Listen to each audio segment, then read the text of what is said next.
At what point do we finally just turn it into a table, you ask? That's a great question. Let's see. 373. This is time. Describe one or two significant life events that help shape you into who you are today. So you are sharing a backstory sequence. Nice.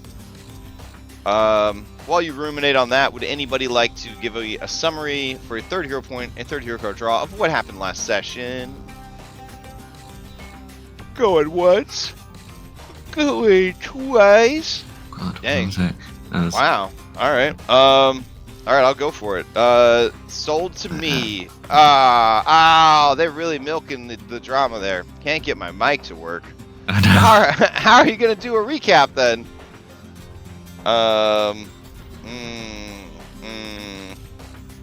Let's see. That poses an interesting problem. Our recap person. That was Josh. Oh, it was Josh who rolled? Okay. Jeez, I was confused there. Alright.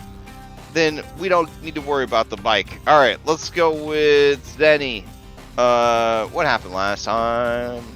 Okay, well, I panicked and thought this was about the other thing, but I'll do my best. Let's go. So we made it after various. We made it to the gunworks where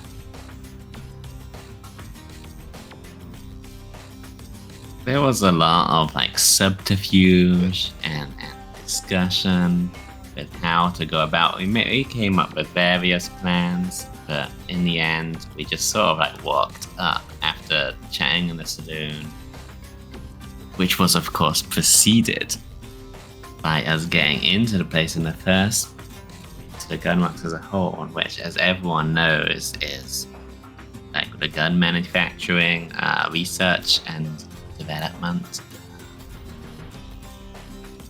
institute with a big fucking maw of Overgug on the top that can shoot all the way to the Nexan border, no, to the Gabian border, or almost to the Nexan border. Anyway, I believe it can hit Alkenstar, so it can hit both borders. Right. So we get through by Zenithraz disguising with the old Chiliaxia Noble guys, as many adventurers come through here looking for firearms before heading out to the wastelands to the west, where the kaijus roam. And we enter by tricking them into thinking we are adventurers, which is of course ridiculous. But after various threats of us telling them our backstories, we get in, visit the tavern, get our rooms. Turns out one of our villains has been here along with Loveless. They visited the place and did a whole grand tour, but both of them did separately. They even imported gremlins and released them in the Institute of Metallurgy, it seems, which we have now infiltrated by basically just being invited to clear out some rats in the cellar. We are clearing out the rats in the cellar, which are actually, of course, the gremlins. And we ended the session looking at a ooze made out of pure pyronite, which sounds delightful, so I'm guessing this is the last session as we're about to be turned into constituent atoms. Yep, that's what happened, everyone. Alright. Also, there was a little mishap. Oh, he's a bit old now. Yeah, it's a little old. Yeah, but like Zenny never really paid attention to fashion anyway, because he made her angry whenever she thought of him. Yeah, okay, Vashon may have turned into a shriveled old raisin as a result of his arousals. He should probably be convinced to lay off the espressos, but no one really seems to be tempting that as of yet. Fair. He's probably reducing his like prospective 3 days of life left to about 1.5. But he's trying to push it to 1, I think. Doing his best. Damn. Okay, got a little bleak there at the end. All right. You go ahead and take your third hero point, your third hero card. Draw. Everybody should discard and draw new cards and have their 2 hero points, or 3 if they did the recap. You too. Stop being rowdy. All right, hold on. I have to fight these pugs. Also, the music got a little sad there. Intense. Still from the Bastion soundtrack, which is a very good game if you haven't played it. All right. If you would like to give the answer to this factspiration, describe 1 or 2 significant life events that helped you shape who you are today, go for it. Larry Bellanora, in a situation like yours, I would recommend just using your phone and not stressing yourself out too much about getting the sound working. And then, you know, you can worry about it after the session. But that way you don't miss the session or an opportunity to talk. Maybe I should type that in the chat if they can't hear. I would use your phone for audio and voice for now. Stress on this later. Don't miss the game for it. I've had to DM entire sessions with my AirPods and my phone, so it's not the best. It's not the best, but I mean, can you hear me? We can hear you. What'd you do? I think one of my USB ports is dying. I had that last night. Thursday night. My monitor's HDMI cable was just like, meh. It'd be cool if I just died. So fun stuff. All right, it's like things are just built to fail instead of built to last. It's weird. Good thing we aren't, right, fellow humans? Anyways, if someone would like to answer this question, I want to see that D20 in the chat. Zenny, I know you were rolling on it because nobody else was, but here's your chance to roll on it again. Hey. Going once. Going twice. I don't know what the question is. We got a... Oh my god, some big rolls here. Walter in the lead with a 2. Going once. Going twice. Secret roll. Oh, Bella coming in with a secret hidden roll. 15. All right, Bella. 1 or 2 significant life events that helped shape you into who you are today. Doesn't have to be a full cutscene. Just the 1 or 2 events that shaped you into who you are today. Yeah, alright, so I'd say, obviously, you know one of them. She had to flee her home world, the land of Tariel, or whatever, the Sword Coast. And then I'd say that the other defining day was actually finding herself at the Blythier College, finding a home for herself in this new land. That's where she spent the 10 years up until this point, basically cloistered away. Fun trivia facts. The world of Red Hand of Doom, at least in my multiverse, does not actually happen in the Sword Coast. It happens in sort of a backwater disc world, like a flat Earth. It's a demiplane? It's not a demiplane. There's just some planets that are flat. I mean, ask half the people you know. They'll tell you that that's the situation. But in Fantasyland, there are actually flat worlds. And yeah, it's from one of them flat planets. One of them flat planets. Cool. Yeah. All right. Excellent. You may ask the same question of any willing PC or any NPC you've met during the campaign.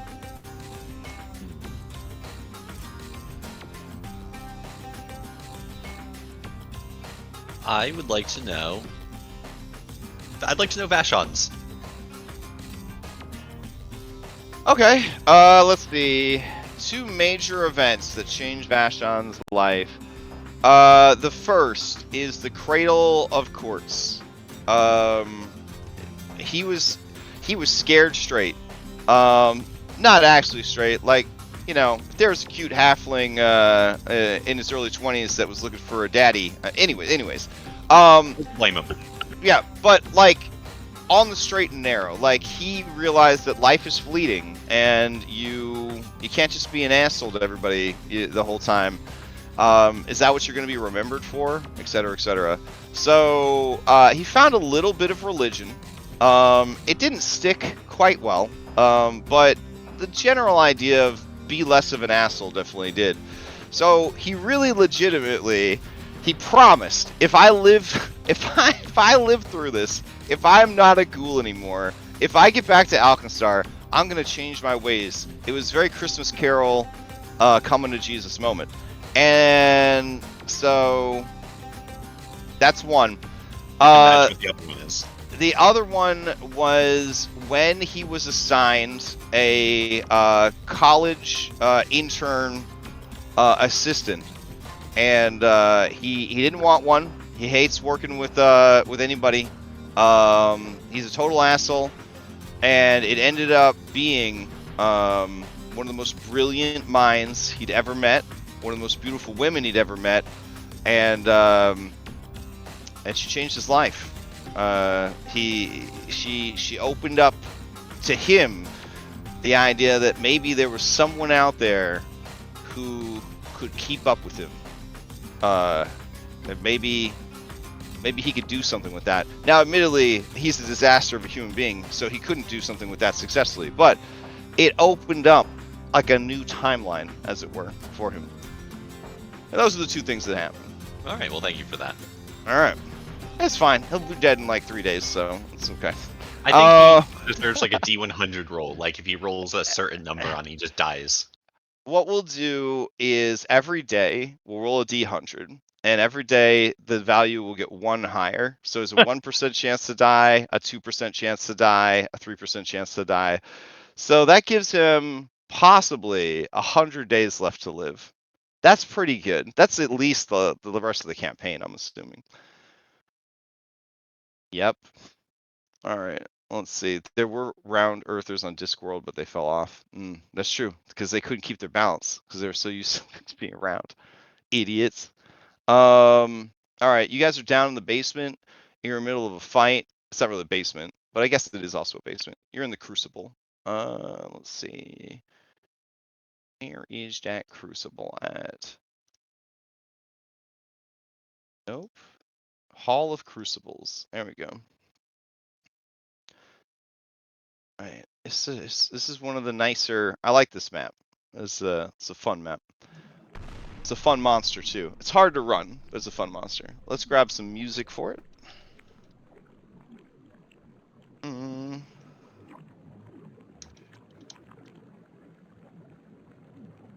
right. This map should have a lot of explosions in the background. Let's see. I don't know if you can hear the explosions in the background. Yeah. Okay.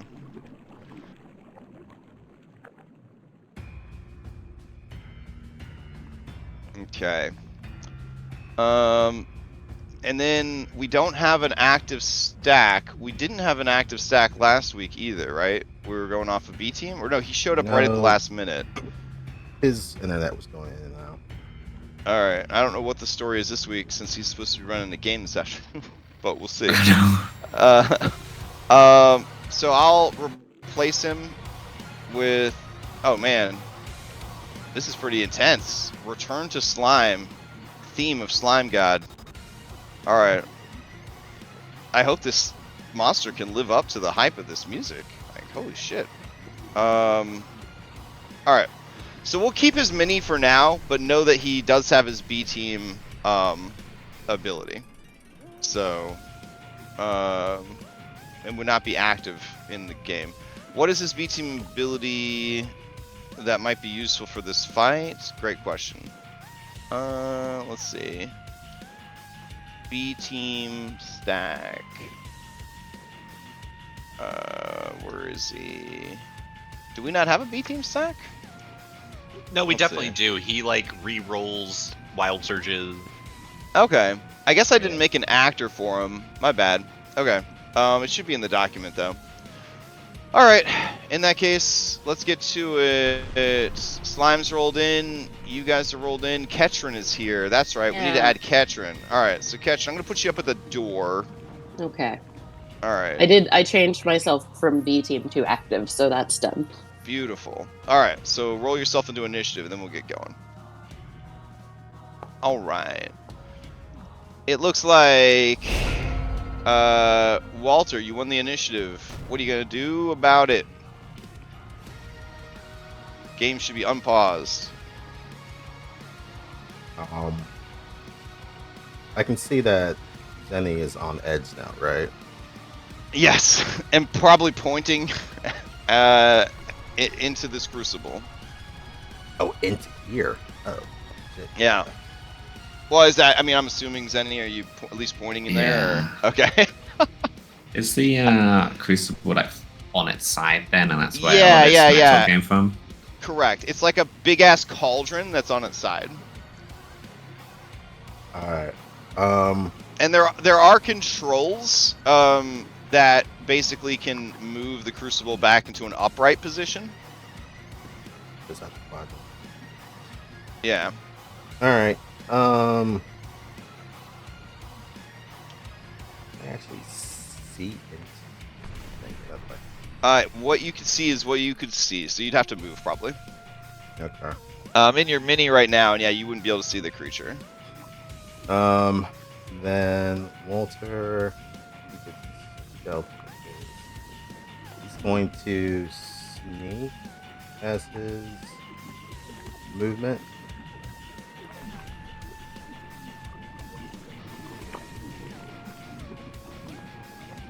Okay, where's one? Fuck it.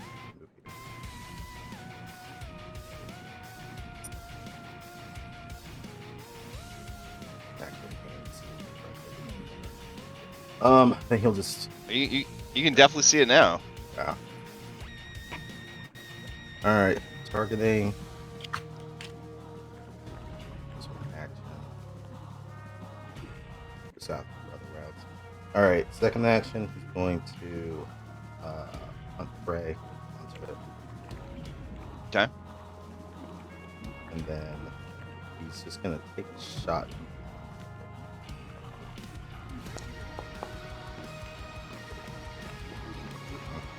All right. Now this ammo defaults to piercing, yeah? I believe so, but it can also do bludgeoning, however that thing works. Mm-hmm. It takes the best of whatever damage would be. Okay. Right. All right. Then it takes the piercing damage. All right. So give me a hit. Okay. That's good stuff. All right. And then? That's all 3 actions. Okay. Let's see. I'll put on this rocket slime music. Might be a little more upbeat. Theme from Flubber. The 90s rap about Flubber on loop. Let's go. Alright. Pyronite Ooze is up in the initiative now. Alright. You hear the bloop bloop. No, hold on. The Pyronite Ooze is up. That's not next year. Not till next year. There are some lovelies for it to fight. Let's see. Ooh. I need the table of what this stuff on the ground does. Isn't it currently like glue? I think it's currently glue. Something like that. Oh. I think you mentioned like you have to make like an athletics thing if you want to move through it or something. Oh shoot. Yeah. Yeah. But this is something you guys would learn about the creature. It has an aura called constant Splosions. So in a 5-foot emanation around it, it's constantly exploding, causing fire damage. That's lovely. Oh. Yeah. So as the fire hits the unstable compound on the ground, it forces it to change its molecular structure. So let me see what it does. All right. Where is it? Ah, okay. Rolling a d6. Alright. Transforms into a slippery surface, more slippery than glass. Any creatures that stride must succeed on a DC 26 acrobatics check or fall prone. Oh, I don't think this little baby's going to be able to make it. Alright. It's going to start heading towards you, Zenny, as it slurps out onto the ice, as it were, the skating rink. It is going to try and make an acrobatics check. DC... Wait. Did I... 26? Alright, it has no training and 5 dexterity, so I'm assuming it just falls prone, right? Like, there's no... Can an ooze be prone? My brother in Christ, in this system, yes. Yeah. Okay. It's like the Jeremy Crawford floundering underwater. So, it just sort of oozes in every direction at once. So it falls prone. That's unfortunate. So that's 1 Pac-Man, 2 Pac-Man. And then from here, can it reach anybody? Alright, it is frustrated by falling down, so it's going to explode. Yeah, I'm not going to have it get up, so it moves 1 Pac-Man. It's got 2 Pac-Mans left. Yeah, when it falls down, it begins to writhe, and then it starts to inflate like a balloon, and then it is going to detonate. So, here we go. It creates a 30-foot radius around itself. I'm so sorry, Walter. It's going to miss you by 1. Oh, that's unfortunate. Do you want... I can make it hit you, though, if you want. No, I don't want to trouble it. You sure? Okay, alright. Then I would need a reflex save from Zenny. This is against fire and bludgeoning damage as it explodes. Alright. Okay. That is a fail. Alright, here comes the damage. Is Boomer with us? Is Boomer with you on the B team? Yeah. I don't think so. He left us a long time ago. Yeah. Okay. Yeah. Because it looks I was like wondering what that was. I avoided a crit fail by his buff. I'll get rid of his buff. I Oh, believe I crit fail, right? then you 19. crit failed, yeah. Oh no. I'm gonna not crit. Well, I'm gonna try and make myself not crit fail. Doing risks. So that would be a 29, which is the DC, I suppose. Yes. No, yeah, 29 is the DC, so you succeed. Hooray. Alright, so you take half damage. Alright, after exploding, something really fun happens. There's 2 of them now. Hooray. Alright, hold on. Oh, he was big boy. Let's see. Pyronite, large. There we go. And then... There we go. Cool. And then...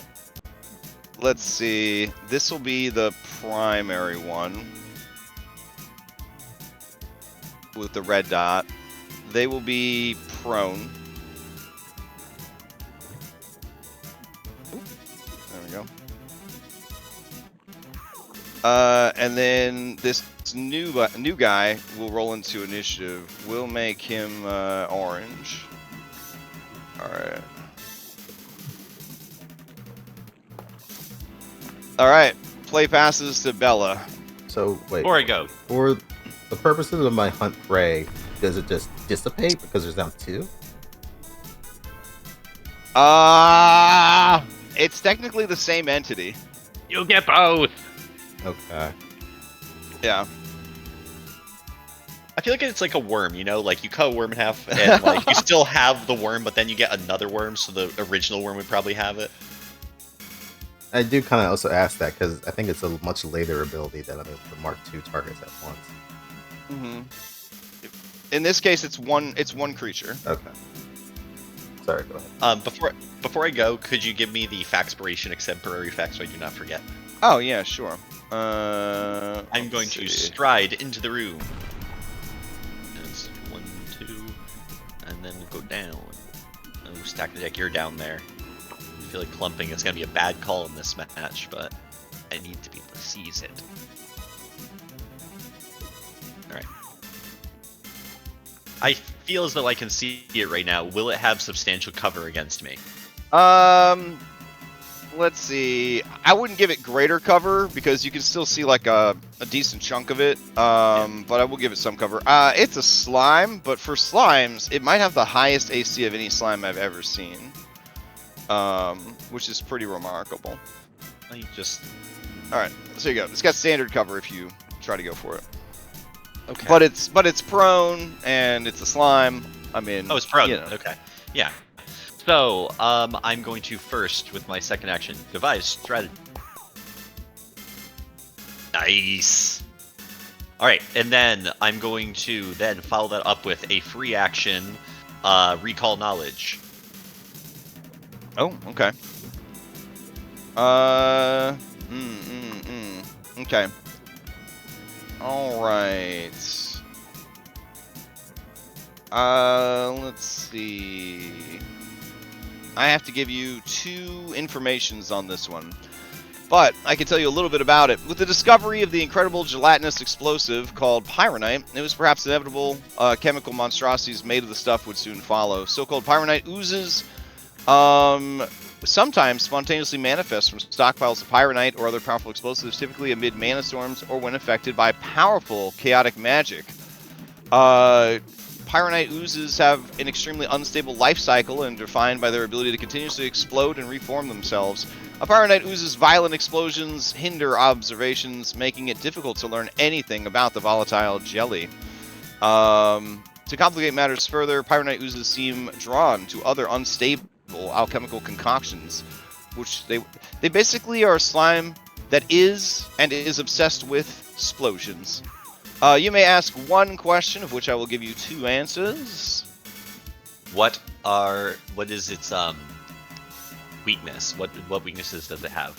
All right, it has a weakness to sonic, or it has a weakness to cold. Okay. And then that was my second action, so then I'm going to follow up using that 18. I'm going to throw. I don't have either of those, so I'm going to throw lightning at it. So.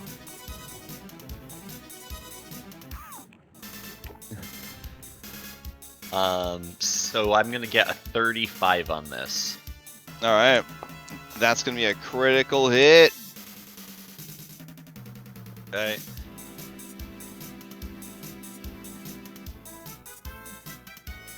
Oh, interesting. I'm getting pop-up menus again.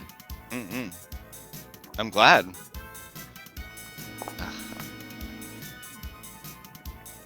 That was almost max damage. No ass. No ass. Okay. That's the best I've ever done. It's the best I've ever done. And the creature is off guard. Yes. And no, I didn't roll crit success on the recall knowledge. That has an additional effect. But yeah, so it is going to be flat-footed. No, it's automatically flat-footed because it was ball lightning. Doesn't matter. I could make it flat-footed to someone, but I don't think it will stack. So that's my turn. Okay. Alrighty, play passes to Stack. Is Stack awakened with us? Yes, I'm here. Yeah, my Nice. alarm died overnight. Alright, so fighting this ooze, I can imagine. Alright. Oh. Older sonic damage. I don't know which. Or sonic damage? Do I do sonic damage? Or cold Oh. damage. I could. I'm leaning on Okay. cold. Okay. That's the damage Amy takes when he rejects her.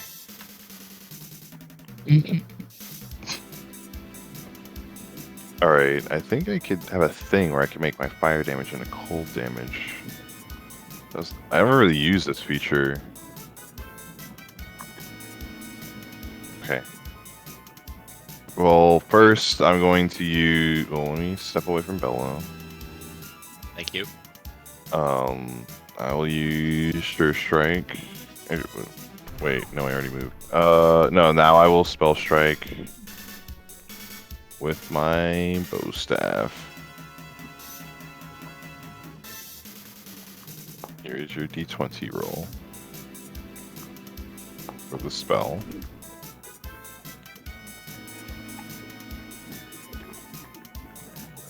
Here is... Okay.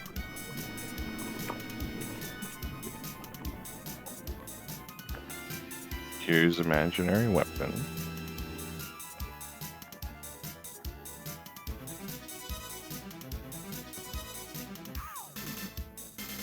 And damage. Here's your damage for the strike. Holy shit. Oh my god. Alright. 66 damage on a non-critical spell attack. Alright. Gasping over 27 damage. Right?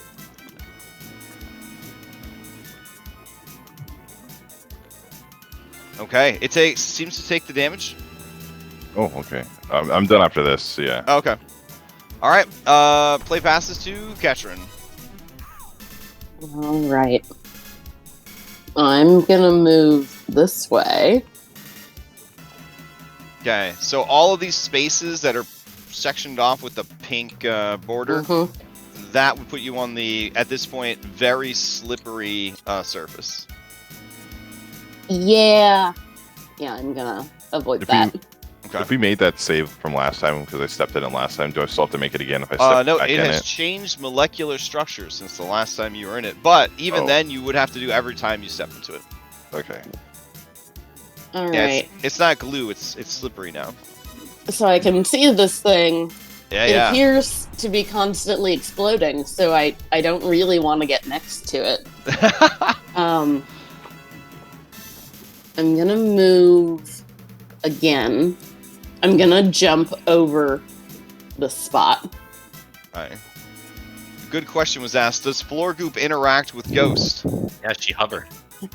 Yeah, you have a hover, right? Oh yeah, I do. Yeah. So Okay, you don't need to jump. You sweet. just go wee All right right. over it. Okay. Okay. I'm gonna kind of bookend it. Although, I need to protect my friends. But walking past it will hurt me. But I need to protect my friends. Okay. I got to here, so that's 5, 10, 15, 20. Okay. Yeah, so I need 10, 15, 20, 25. So an aura, let's see. An aura's emanation that continually ebbs from you, affecting creatures with a certain aura can also refer. So does aura, like, as soon as you go into the aura, it triggers? Should I think specify. This aura just says it's an emanation that continually ebbs from you, affecting creatures within a certain radius. You can also refer to the magical signature of an item or a creature with strong alignment. Does it have any other features that mention it? It is described as constantly exploding. So I suppose, Zenny, I should have tagged you with one when it's appeared next to you when it's split. Alright, so here's one for you. This is not as strong as its active explosion, but it is going to be 46 fire on a DC 29 basic. Oh my god, it's just 46 fire. It's not that bad. You want to take it? I'll take it. Alright. So 20 points of fire damage. Okay, so Katrin, as you move through it, here's yours. Yeah. I jump in front of Walter. Alright. Oh shoot, hold on. Keep going, keep going. Okay, Ooh, fine. that is a success. You'll take half of this fire damage. That's And then the first explosion turns the ground to glue, and then the second explosion turns the ground to razor-sharp shards of crystals. This deals 5d6 damage to creatures that use the stride action in the area. I'm also going to say that it deals the damage to things that are in the area when it turns into crystals, which is both of these slimes. They have to make reflex saves DC 26. Oh no, is it gonna split them? see. Oh no, this one already took piercing damage from a gun and it did not split. Okay. All right. So that's let me see. That's a success. 26. And a success. So they're each going to take half of 5d6. All right. So 9 damage each. All right. All right. Anything else from Ketrin? Nope, that's it. All right.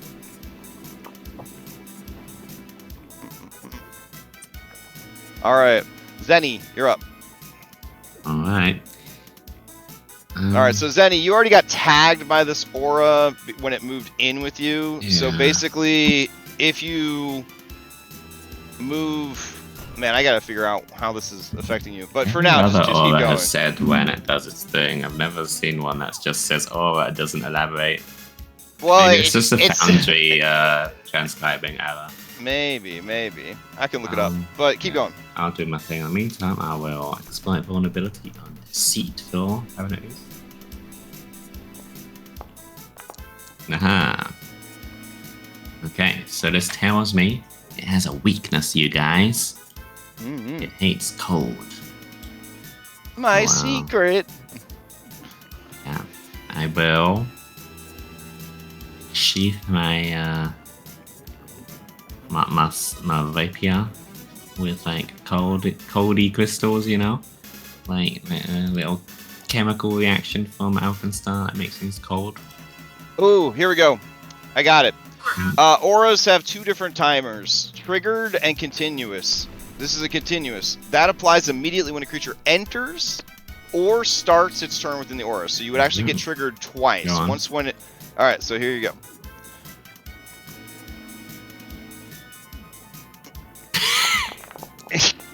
I mean, it's just 46 fire, bro. You gonna take it?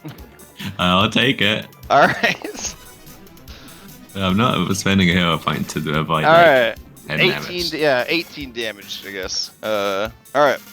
So, you exploited its vulnerability. Now what? Yes, I'm gonna stab it a lot. Okay. I also don't want to die, so I think I'll stab and drink from a chalice. Ooh, okay. However, these things have a lot of weakness, you guys. Stab.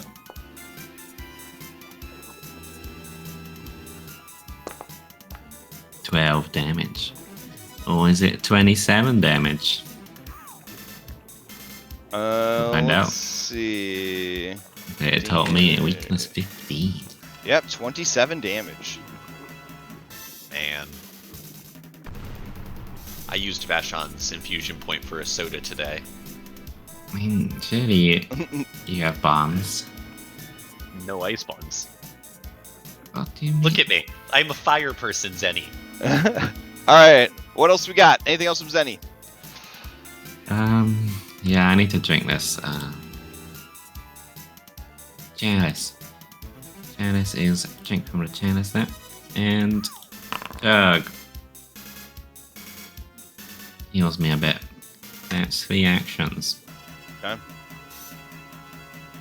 Alright, that brings us to Eve. Evil Pyronite Ooze. Alright, so Evil Pyronite Ooze. He just hits different, you know what I'm saying? It starts its turn next to Deceitful. That's true, that's true. It don't want to stride, because it's already getting torn up by them crystal spikes, but as soon as its turn starts, we'll say that it's going to trigger this explosion, because not for you, Ketrin, but I'm going to say that this is the, you know what, it's fine, we'll leave the spikes for now. I'm sure it'll come up with another way to explode something. Let's see, it's still prone, not too happy about that. What else could it do? Yeah. Alright, it is going to use its pseudopod and attack, I guess, Ketrin? Nah, it'll stand up. Alright, it's going to do 1 Pac-Man to stand up. Alright, not bad. Then it's going to begin to violently expand, and it looks like it's getting ready to explode. Alright, this is in a 15-foot radius. Vulture, I'm really sorry. It looks like I missed you again. Oh, I can- man, these guys. Yeah. Oh, well. Catchman, I did not miss you, though. Yeah. So, here is a basic reflex save. God, you're gonna start making me start feel bad Alright. About what, not getting hit? about these guys. Is so close, but just not there.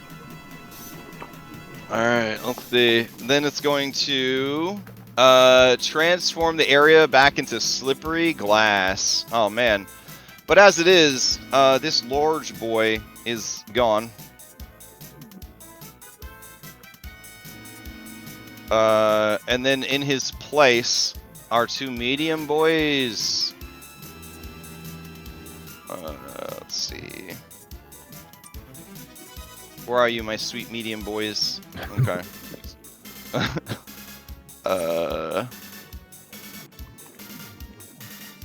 Wait, that still looks... That does not look medium at all. Hold on. It would go. It goes from huge to medium.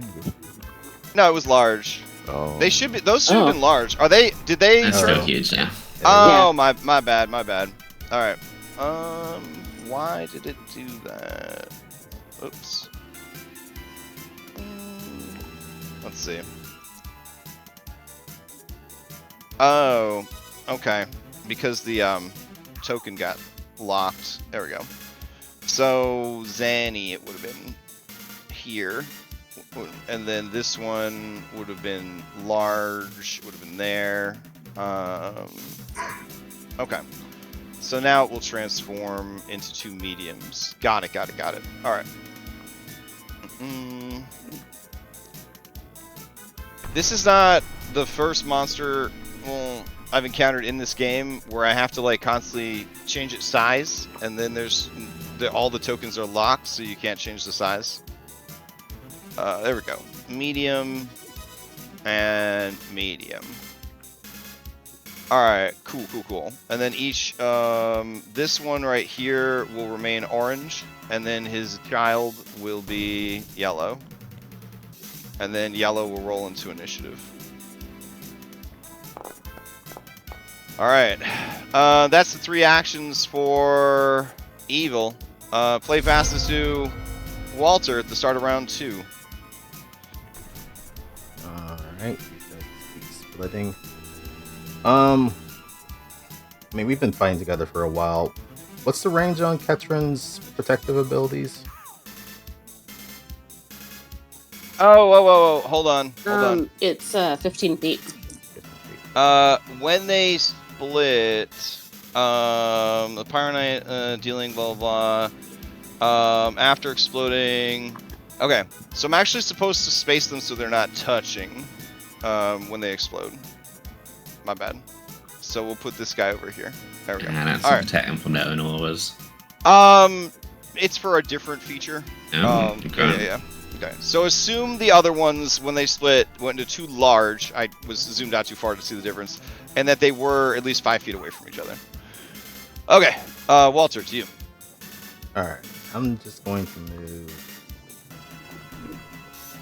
15 feet. That's 15 feet. That's a stride, or that's a running reload. I'm gonna focus fire on this steeple. So All right. we're going to, since that one is still my hunted prey, we're gonna do. Oh, as you go there, you would. I guess you don't see. You would hear some sad whimpering, like a puppy that's been kicked too many times in the shadows over here. Okay. Okay. I won't let that distract me for right now. Hunter's aim against the guy that's prone. Go.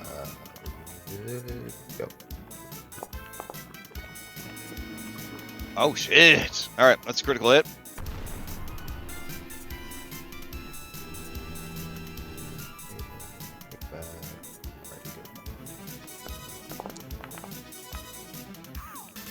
Oh my goodness. That is a lot of damage. All right. Okay, it takes 31 points of damage. Huh. Okay. Interesting. So there are some. Well, it's an ooze, so it's immune to precision and critical hits. But you still roll critical hit because it can up your damage dice size and stuff like that. Right, but right. yeah. But with all its other resistances, that went back down. Okay, cool. Right. I keep forgetting about just having that stuff. But hey, you can knock them prone, and they don't have the ability to like have amorphous swarm like they do in 5e, which I kind of miss if I'm being honest. Yeah, that's true. So. All right, that's all 3 actions for me. Okay. Play passes to Calm, which is represented by Deceitful. All right, let's see. It's prone, and if it tries, it's gonna cause an explosion on this. So let's see what this. Oh wait. That's on its ability. Yeah. Okay. Then from the ground, what would it do?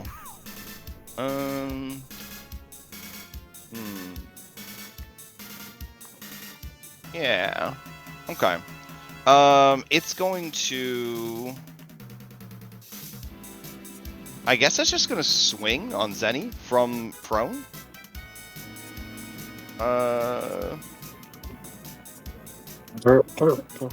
Yeah, there we go. Zenny, this is for you. Oof, that's gonna miss. It will swing again. And miss. And then it is gonna crawl, because the space is described as a slippery surface. Oh no, difficult terrain, so it can't even crawl. I guess it will try to stand up then. There we go. Now, let your armor and Giseo and shoot it. Okay. Oh damn. All right. Let's see. It takes. A lot of damage. A lot of damage. That's got him into the crit, but it'll then still suffer a weakness. Yeah, it ends up being almost as much damage. All right, very nice, very nice. That is its turn. Okay. Play passes to Dish Whittle guy right here. We'll call him Yellow Ooze. Let's see. Yellow sees that Walter is over there, and he's running away. We're gonna chase after Walter. All right, as it passes Katrin, constant Splosions will trigger. So here we go. This is not relevant this turn, but because I don't have my shield raised. But can I shield block this? I don't know. It just says physical damage. It doesn't say it has to be from an attack. Yeah, if bludgeoning, I think is considered physical damage, right? Yeah. If it was dealing bludgeoning, this particular one just deals fire. Oh, okay. But the proper explosion does bludgeoning and fire, so. All right, it gets to there, and Walter, it's going to attack you. Sure, also Walter, it also triggers this as it gets next to you. So give me a reflex save. All right. Let's see.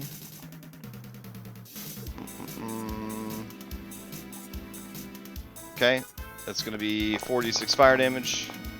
That's pretty good for 46. I'm gonna, at this point, go ahead and use my champion's reaction to give Walter 10 resistance and shoot it. Very nice. All right. I would take 10.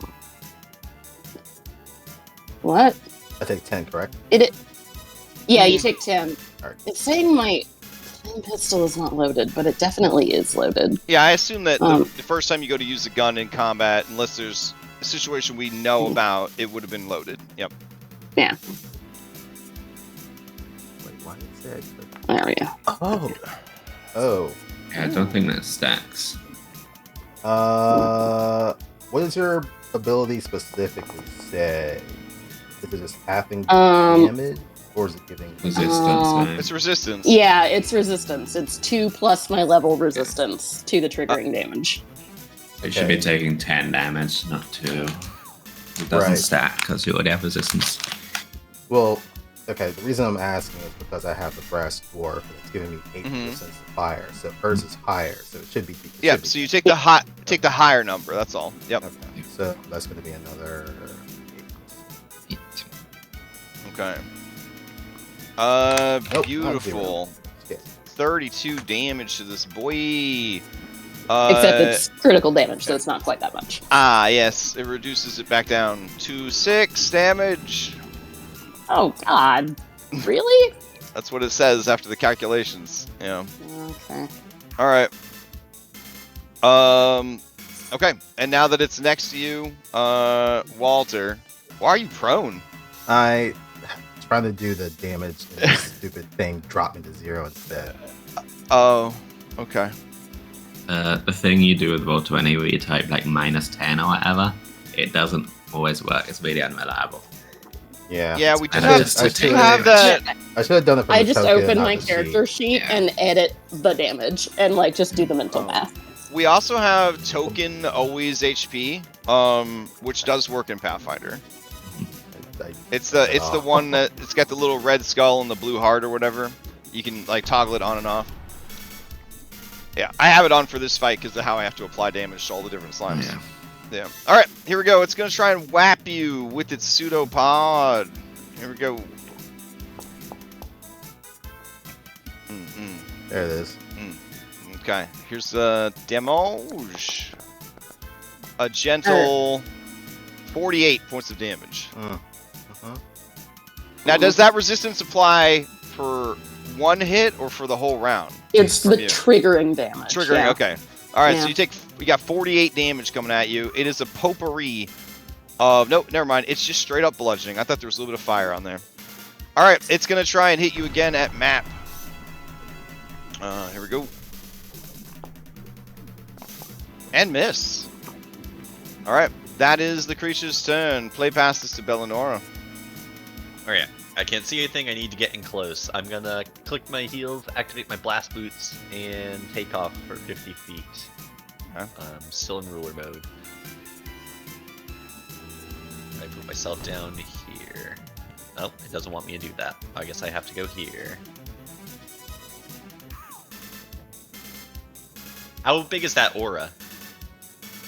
Oh, is this your first time entering the room? You did your Pugwampy save last week, right? I did. Okay, yeah. The aura around the creature is 5 feet. Okay. Still pretty close. So I'm going to just hit it with. I wonder if a Dread Ampule is going to work on this thing. I have a feeling it's immune to mental effects. I can't hurt to try.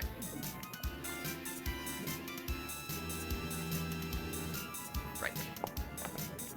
Okay. Okay. Heck yeah. Hopefully this does damage.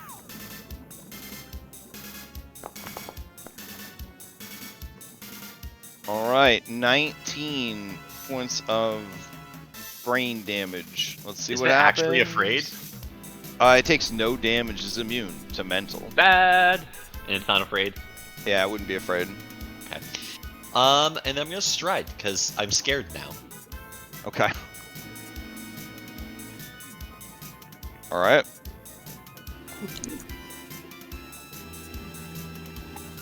That's my turn. I guess at the edge of your vision, you would see what seems to be a badly burned and very frightened creature.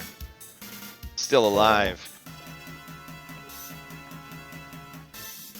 All right. Play passes to stack the deck. All right. Stack hasn't used this feature before, but he is going to first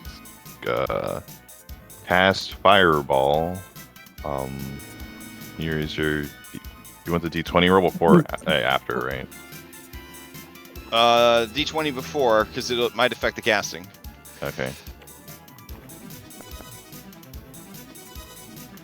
I know. Too good at magic, man. Alright. Too- All good. All good. All right. Here is the 20. All right. Let me know. I can inform me of the template placing so I don't hit anybody. Does this hit anybody?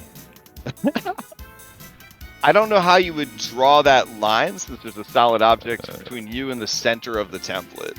Oh wait, hold on. I need to move right here. I think. Can I move to this spot? Without- Yes. Oh, without going in there? It's a diagonal. There's a wall. You trained in acrobatics? Mm-hmm. Yeah, I'll allow it. That's fine. Okay. Alright, so you go there.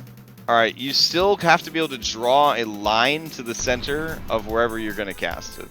Okay, let me drop my... So let with me- that edge right there, that's a line coming from you to the edge of it. Okay. Right there. Alright. Well, no, the south side, like, Ketchum shouldn't get hit by that. I mean, remember that it's the center of the explosion would be where you're pointing with the flag. Yeah, you can trace it from any corner of your mini. So back here, the furthest over you can get would be following that line right there. So yeah, you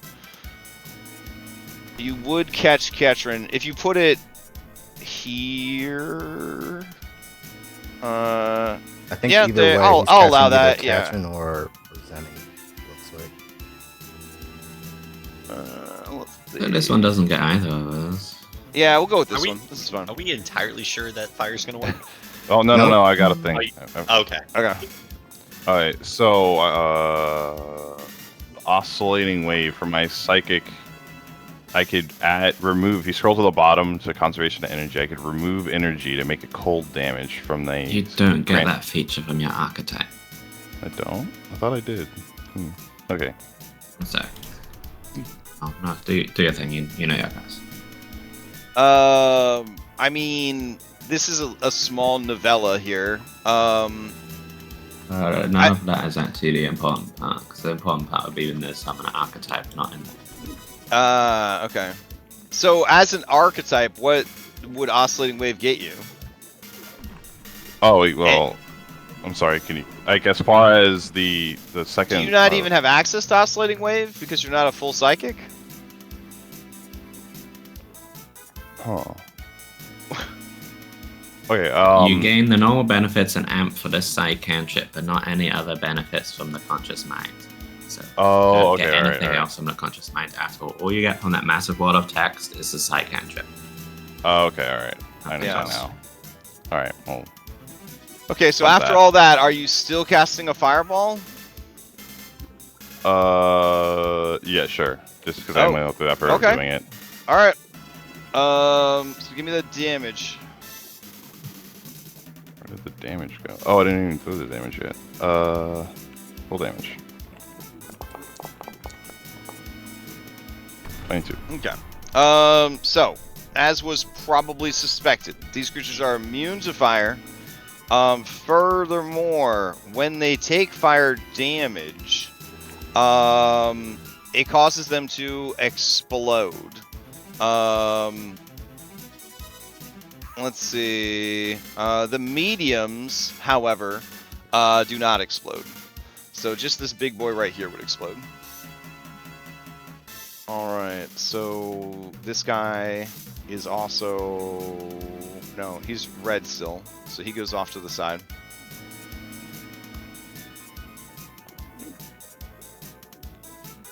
He does explode on the way out, though, which would only affect Zenny.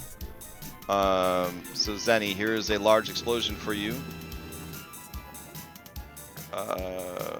With a 29 reflex save. If you get another nat 1, that would be 3 nat 1s against this ability in a row. Be pretty cool. Yeah. Let's do it. All right. Make the universe do what you want. You're the boss. Oh. All right. Well. Oh well, you tried. That's all you could ever hope for, is trying your best. Okay. So the damage from that is only 11. There you go. And then the creature splits into 2 more, and they have to be not adjacent to each other. So we'll put one here, and we'll put one here. All right. Let's see. As they spawn in, one of them will remain red, and then one of them will become green. Green's aura is new, and you're in it, so it's gonna trigger. All right. So let's see. Constant Splosions. Go ahead and give me that DC 29 save. All right, it's a fail. Here comes your 46 fire damage. Also a D6 twice. Once for the fireball, once for the explosion. So the unstable compound turns into sand and glitter. Then it turns back into slippery glass. Okay. Right. Stack. I believe that is your turn. Yeah. All right. Stack, think of it this way. Now that they're all small, they can't explode anymore. Maybe. All right, Ketrin, to you. You are not in any explosion aura yet, Yeah, yet. but you All right. could be. So I'm using a new thing that seems really powerful, but I Okay. got it from Player Core 2, and it's only a 2nd level feat. So Okay. I'm gonna move, raise my shield, and strike for 2 actions. That's incredible. Yeah. With the protection of your shield, you dive into battle, raise your shield, and stride. If you end your movement in melee reach of at least one enemy, you can make a melee strike against that enemy. You can use defensive advance while burrowing, climbing, flying, or swimming instead of striding if you have the corresponding movement type. That's phenomenal. Yeah. I like it First though level because I don't think, and I'm just gonna put this out there, I don't think that the Pathfinder designers really wanted raise your shield to cost a full action, because they throw that shit as a bonus like nothing. Like, here you go, take it. But you're getting 3 actions for 2. A lot of Oh, you disappeared, Crash. Yeah, his mic was cutting out. Yeah. Well, anyway, I'm gonna bonk this guy. Nice. yeah, the 3 for 2 though, that's a lot of fighter abilities, so it's totally cool. It's I got a love that. flash tag. Yeah, it's awesome. Yeah. All right. Anyway. You critically hit. Let's go. It's a bonk, though, and it's bludgeoning damage, so I suspect Oh. there's an issue. So as you go into melee with the creature, the first thing that happens is constant Splosions. Right. Hey. Since it's just you entering the aura. All right. Here come. Ooh, this is gonna be double damage. Here it comes. Yeah. Ready? All right. All right. 14. No problem. No problem. Okay. Let's see. Well, that'd be 28. I guess that's kind of a problem. And then, as you bonk the creature with bludgeoning damage, it takes no damage. Yeah. Yeah. So sad. So sad. So what You're a happens boing here? When it is hit by an attack that would deal bludgeoning or fire damage, it explodes. Medium slimes cannot explode. Okay. All right. And then, last action, I am going to treat wounds, battle medicine on Walter. Okay.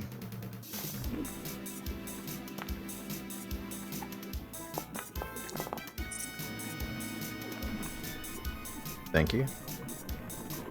There you go. All right. Play passes to Zenny. Hey. Alright, I've got Zenny, you twice. started your turn in 2 Splosion auras. Here's the first one and the second one.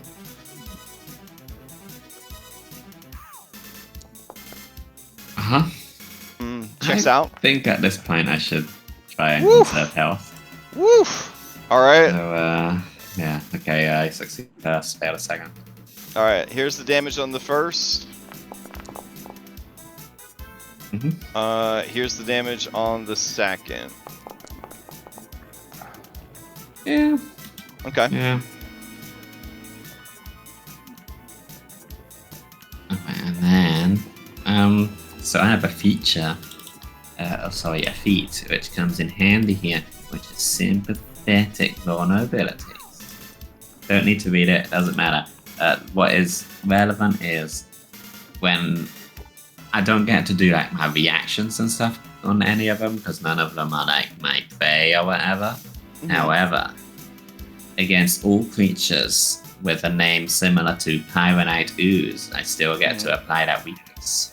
Oh, that's very cool. So I will stab. It works on basically everything except humanoids, because humanoids are too varied. Gotcha. Stab him. Are they supposed to be fully healed after they blow up, by the way? Are they supposed to be what? They are both unharmed. I stabbed them a lot. Is that the case? Let's see. Alright, you stab which one? This one here? The one to the Strong right of Pyronite? me, yeah. Okay, got it.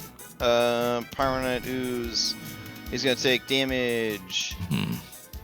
Alright, he takes damage. Good stab. Oh, and then it applies your extra, so it'd be 15 right, more should be damage. 15 extra. Alright, got it. That's it, forgot my thing. That's okay. Alright. I don't really want to be here. You know what? Eleanor is probably nice and resistant. Alright, you definitely see all of them start to glow and pulsate. Save me, Bellanora. I end my turn. Alright. Wait, that was one stab. It looks Yeah, I could like actually it do looks another like it's stab having as well. trouble keeping itself together. I guess I could stab it one more time, but it's gonna. Go on, It's up leave. to I'll you. give it one of these. Yeah, that's my turn. Okay. Alright, play passes to Evil! Which is represented by this little orange guy. Alright. Evil sees that there's a party going on over here. It's gonna slurp across the floor. Sadly, it can't reach you with its Splosion aura, Walter. I'm very sorry. But Very it heavy can with a reach crit. you. Well, I guess it'll have to hit Ketrin because she's in the way. Alright. Ketrin, here we go. Pseudopod. That's gonna be a hit. Well, oh, it's oh. critical, so I'm Yeah. definitely gonna shield block that. Ooh, okay. It's a critical by 10, right? So, Yeah. but I mean, your shield I'll block is shield gonna block the reduce damage. damage. Sorry, Got it. yeah. All right. I thought maybe there was a feat for shield block that would reduce the No, attack sorry. roll. All right, 44 points of damage, bludgeoning coming at you. Block. Damage. Okay. Okay. And then... Oh, also worth mentioning, Zenny, with your understanding of these creatures from your abilities that you've used, you think, but you're not sure, that they might be getting ready for a massive explosion, which is why they started glowing. Bella can confirm things like to start glowing like this when they're going to make a big boom. Alright, then it's going to use map and swing on In Ketrin my again. professional opinion. it misses. And this is why they can't be next to each other. Rejoin. If two or more oozes end their turn adjacent to each other, they merge back together into a large ooze. Alright, so this one ends this turn, that one ends this turn. I'll roll to see who is the boss. Left or right, one or two. All right, 2. So orange absorbs yellow, which is beneficial to you guys because then yellow would have gotten another turn. All right. Let's see, and then orange will just get big, or turning back into a large. Wow. All right, and that is its turn. Round 3, Calm is up. Calm is represented. Supposed to be me because of that whole HP thing I fucked up earlier. I'm supposed to be at 37. Oh, okay. I'm just gonna up. All right, there you go. Thank you. I'm sorry, Walter is up. All right. Well, now this guy just got big again.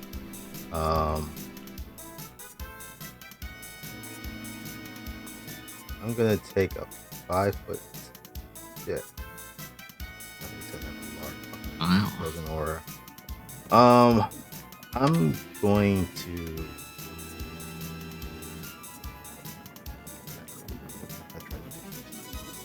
Yeah, I'll move to there. Are you striding or are you stepping? Striding. Okay. All right. Yeah, striding. Okay. And I'm going to do. So if these guys all still have my hunter's mark, I'm going to do another hunter's aim on this guy. Okay. The one that's in front of Cadge.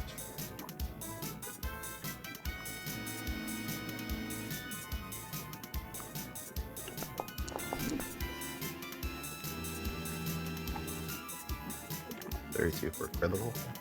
All right, that's gonna hit. But the critical damage is sad. Takes bigger damage dice though.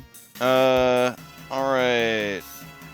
You swing on the, or so you shoot the creature with your hunter's aim, and in the end, it does take 21 points of damage.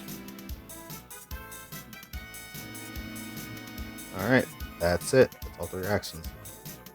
All right. Play passes to Calm. Calm is the red one. Yes. Okay. Let's see. All right, Calm looks around. Hey, looks around. Where'd all friends go? Y'all ran away from it. All right. Let's see. Yeah. Oh, did green not even get rolled into initiative? Damn. I think not, so I think green would be about with this guy. Yeah. Okay, I see. All right. Okay, it's gonna move 20 feet forward. And then Bella, it's gonna target you with its pseudopod, which is a 10-foot reach. Oh, never mind then. Okay. No, wait. All right, here we go. That is just a regular hit. All right. There you go. 22 points of bludgeoning damage. Dental. It follows up and critically misses. And that is the creature's turn. Alright, yellow. Yellow has been absorbed. Green. Green is up. Alright, green is going to move up to here. Wait, no. Green's going to move up to here. There we go. And then from here, it's going to attack Bella. Naturally. Here we go. Oh, yes. It's going to be a hit. And then it'll mix it up. It'll attack Zenny at map. Yes, Alright. My God. That'll probably do me in. Incredible. Alright, here comes the damage. Told you to save me, Bella. Why did you let me die? Oh my god. Since I fell unconscious. Also, Bella, that one triggers its Splosions aura as it gets next to you. So give me a reflex save.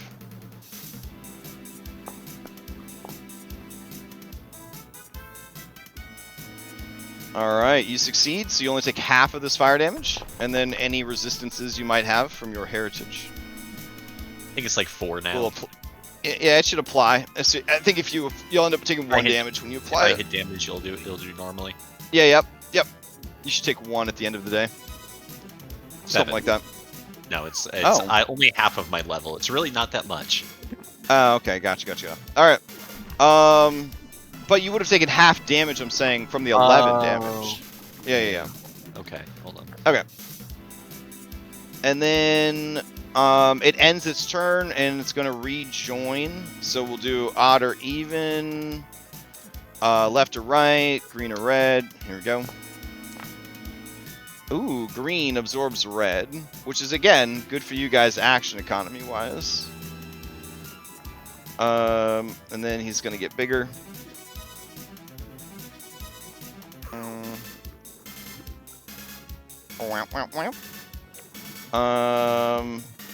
Can he fit in that space? Yeah, alright. Zenny, you have not been hit by this guy's aura before, so as he gets big, his aura goes off. You do get a reflex save on the ground as another explosion goes off. Unconscious. Muscle memory. Okay. That's dying 3. Ooh. Oh, it's dying 4! I have a hero Oh. point, right? I have a hero point, you guys. Okay. You're gonna, So use it to down- stabilize then? Yeah, because I went Okay. down to a crit that puts you at dying 2. And Yeah, then I got crit failed that. That's another 2. And then you might as well just use it to stabilize than to re-roll I it. might have Yeah. die hard though, in which case I don't have to do it yet. Let's find out. Nope. Okay. Yeah. I spend a hero point. I am now no longer dying, and I believe I do not even get wounded if you do it like this. Wait, the I'm crit really fail prou- on I'm the really proud of you. reflex. Crit fail on the reflex save. Is that 2 deaths or is it just double damage? Ooh, good I point. get wounded. Let's see. It's a crit effect. It's give me 2. Oh, shit. Okay. Alright. I can check. I mean, I have time, right? Yeah, sure. Alright. That is Green's go. Play passes to Bella. Bella, you started your turn in the explosion aura. What were you thinking? Here's your, saving throw. I ended my last turn with full health. Nice. No damage. No damage. You're used to explosions. It's all coming back right. to you now. This was It's every Pyronite. day. Yeah, this was Yeah. every day working on Pyronite. Hello, old friend. Man, I gotta heal Zenny. That's gonna take 2 actions. So yeah, that. Let me get you an elixir of life.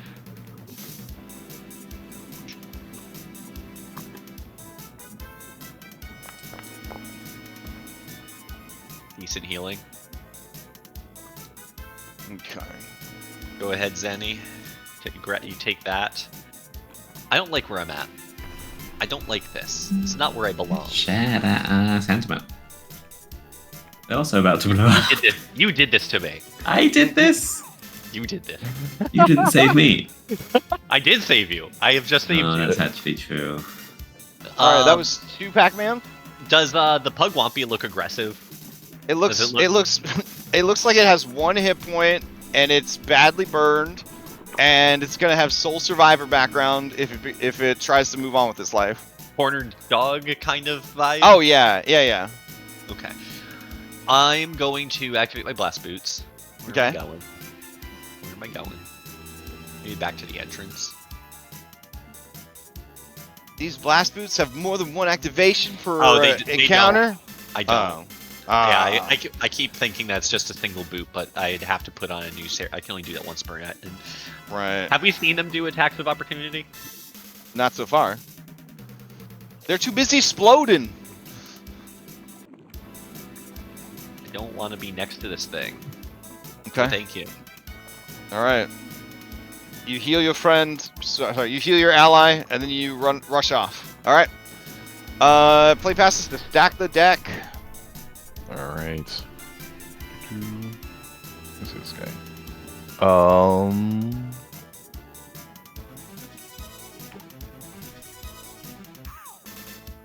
feet. Make sure this is long enough.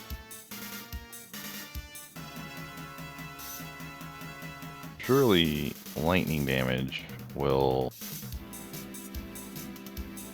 be fine. Cast a spell. Okay. Use your D20. Draw the lightning. Okay. Calling out of the skies, summon a bolt of lightning. All right, give me that D20 against the spell effect. That's a renamed lightning bolt. Wow. Let's see, 16 of Rova, and it's noon. All right, hold on. I think a 15 is gonna be fine because this is an insulated place. Supposed to be like Smokeside. Yeah. And it's noon, so it's bronze time, and it's insulated. Oh yeah, I don't think you can cause magic. Yeah, you can't cause magic surges in this fight right now. Wow, wow, I'm about to go off, guys. Yeah. Okay. So you draw the lightning. It's got to make a saving throw. This is the one up here. Mm-hmm. All You right. want a crystal stack the deck. All right. Here we go. Oh, All right. okay. It makes the save. Into damage.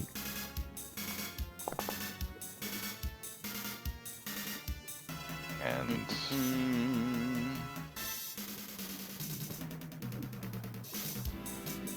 All right.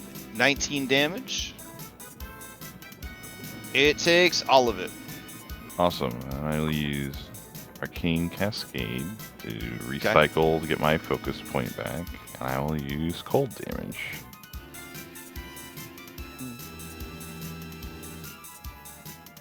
Wait. To what now?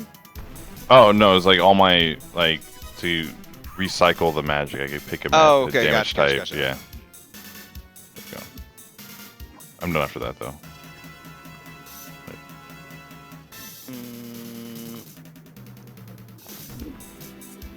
Alrighty.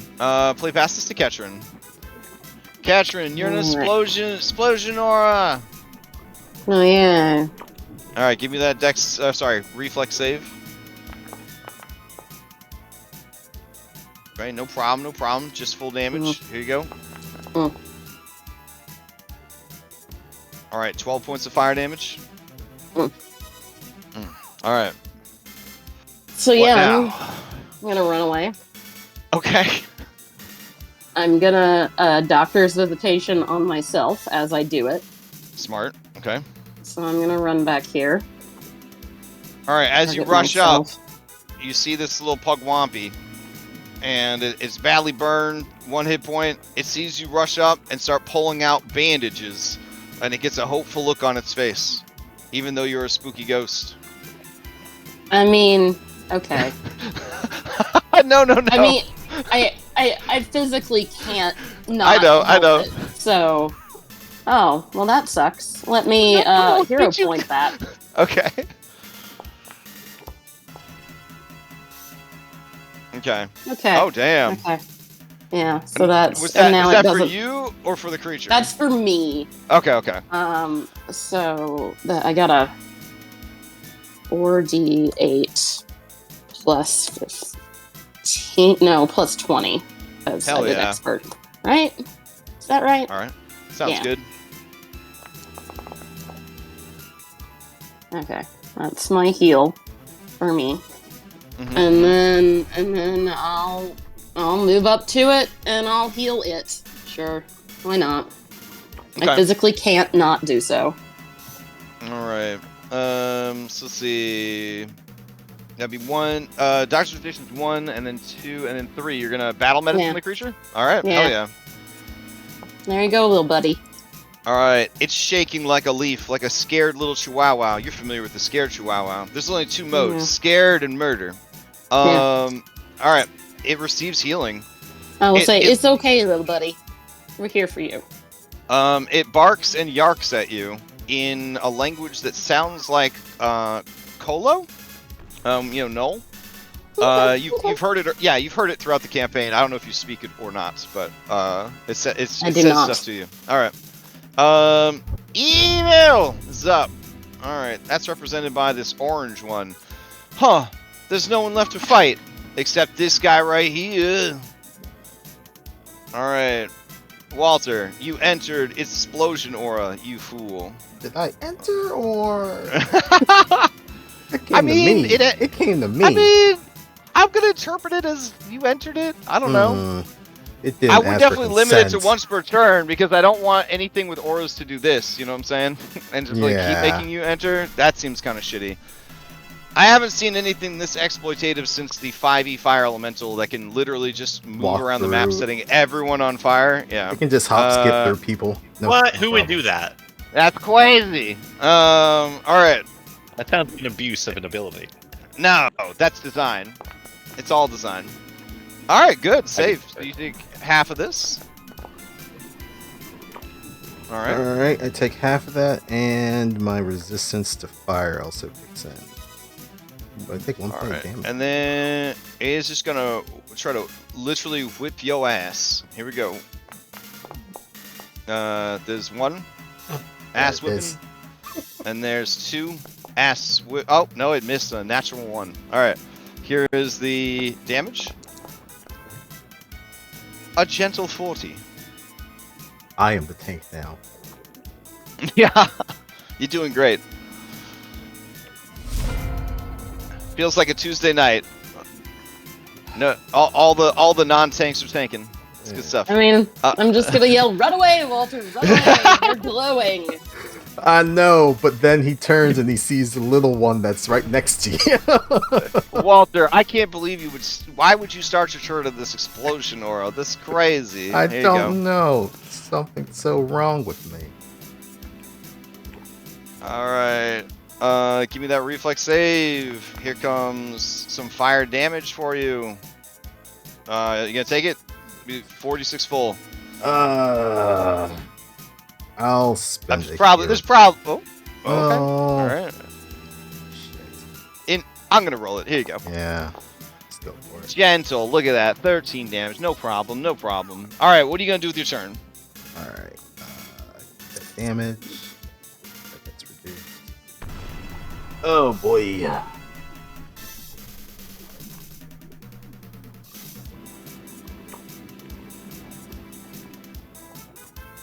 I'm going to.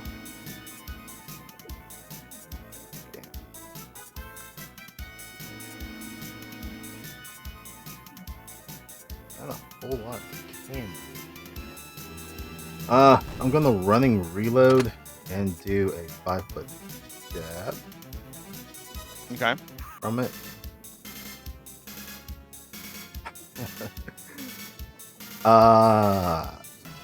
Right, because I can hear all the stuff that's going on through the rest of the battlefield, so I probably have an idea that the other one's on the other side that's fucking that. So there's nowhere that's really good. Fuck it, I'm just gonna stand here and try and blast at it. Alright, go for it. Another Hunter's Aim. These guys can't take crits, which is even fun. But you get bigger dice. Yeah, but they're Alright, let's get that damage. Let's see it. That's the interesting part of the slime's design in Pathfinder is you get to crit them like crazy, but then they're just like, cool. they Thanks. shrug it off. Yeah. Alright, it takes 30 damage. I'm not sure how, but it did. Yeah, Yeah. that's the best. I mean, 50 get. damage to start. Yeah, that's pretty good. Alright. That's the best I get. Alright, nothing else? Nope, that's all three. Alright. Play passes to Calm. Calm is sitting this one out. Play passes to... wait, is Calm sitting this one out? Calm is red, right? Yeah. Alright, play passes to Yellow. Yellow's sitting this one out. Okay. Zenny, to you. Okay, I start my turn next to enemies. You do, yeah, so there's a little explosion that goes off. Just a small one. Here we go. 46 fire damage, potentially. I can take it. Okay. Alright. Taking half. Here you go. Totally manageable. I have 3 actions. I have 2 items on the floor and I'm prone. And they're Correct. glowing, ready to blow up. Yes. Good. So Yeah, it's a fair fight. it seems like their molecular instability is breaking down rapidly because of the stress they're putting themselves through of constantly exploding. Yeah, I mean, I'll pick up my rapier. Okay. I'll stand up. Okay. And I'll Doctor's Visitation. All right.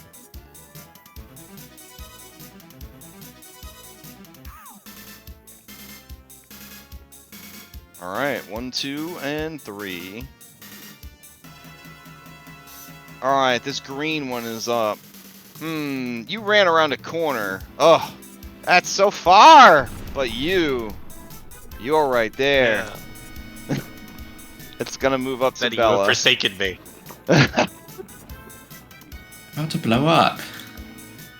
So All You right. have like give me- 5 give me- resistance, give me so the we fine. All right, here's your reflex I fucking hate save. resistance in this game. There you Oh, go. I used to take half damage. Alright. All right, I nice, succeed. nice. So you'll take half of this 46 fire damage, and then your resistance will apply automatically. So just hit the half button. Look at that, 2 I did 2 damage. That's damage. basically fire immunity. All right. So now it's gonna Now hit you wallop with me. its. Yeah, now it's gonna With whop bludgeoning. you. All right, here we go. Whop rubbing time. It rubs its pencils together for the pit Pseudopods slap. together. Yeah, that's Yeah. gonna be a hit, Alright. and then a map. Look at that, almost minimum damage. 16. All right, here comes the second attack. Yeah, this one's gonna get me. 23. Oh. Yeah, no, I'm down. Oh shit. Okay. Stack, no pressure. Mm-hmm. Alright. No pressure. Got my spell strike back. Does anyone have any input on which one I should be doing attacking? The damage doesn't seem to bother any particular slime, but they all seem to be kind of becoming more frantic and glowing more and more rapidly. Okay. So I think this was something. It's almost like they're sharing an HP pool. Oh, they Ooh, are. maybe. Okay. Yeah. I think that was something that Josh had brought up earlier. Is that these things when they were splitting, were their HP shifting around and stuff like that? Yeah. Well, remember at the very beginning, I said that it's for your prey, your hunting ability. It's still one creature. Alright. Fair point, since fair I- point. Since Yeah. I can't cause a wild magic surge, I like to use Sure Strike on this attack. Okay. And then Go for it. And bow staff on this thing. Keep higher. Please crit. All right. Yeah. Do some damage. All right. Here's my my second imaginary weapon. Slashing damage. 8d8. I guess double it. Well, it would be immune to crits, right? So we wouldn't. Oh, it's immune to actually crits. double Oh, it? okay, right, Yeah, right, okay, okay. And here's the damage for the attack roll. Here's Oh, 11 that's cold plus damage too, right? All right, Yeah. nice. All right. So let's see what happens here. Damage. Okay. And then it's supposed to be taking some cold damage there. Oh. Your bow staff says it's dealing bludgeoning damage? That's weird. It shouldn't be, but I guess I mean I'm not gonna argue with the item, I guess, but Alright, is this literally supposed to be a bow that's also a staff? yes. Okay. But it has ammo. But it has. It does have ammo. It didn't look like it shot the ammo is the problem. Oh, did I? Oh, Great it's animation. it's set up for melee usage. Okay, you see how there's like a little sword next to the second row of strikes. Oh, okay, I see it. Yeah. Yeah, I bet if you do the first one, it does piercing damage. Anyways, this is all to say that that is enough damage to kill the monster. So describe to us how you finish off the slimes. Oh, oh, wow. Okay, so yeah, he clicks the button on his staff, and there's the two pieces of like it breaks into connected by like fishing wire. He kicks it over. It explodes into an array of razor sharp cards, and it shreds the ooze. Beautiful. All right. As they are shredded, they activate the explosive death. So let's see. This is only a 10-foot radius. 10-foot radius would still hit Walter. Yeah, you're within 10 feet of the creature.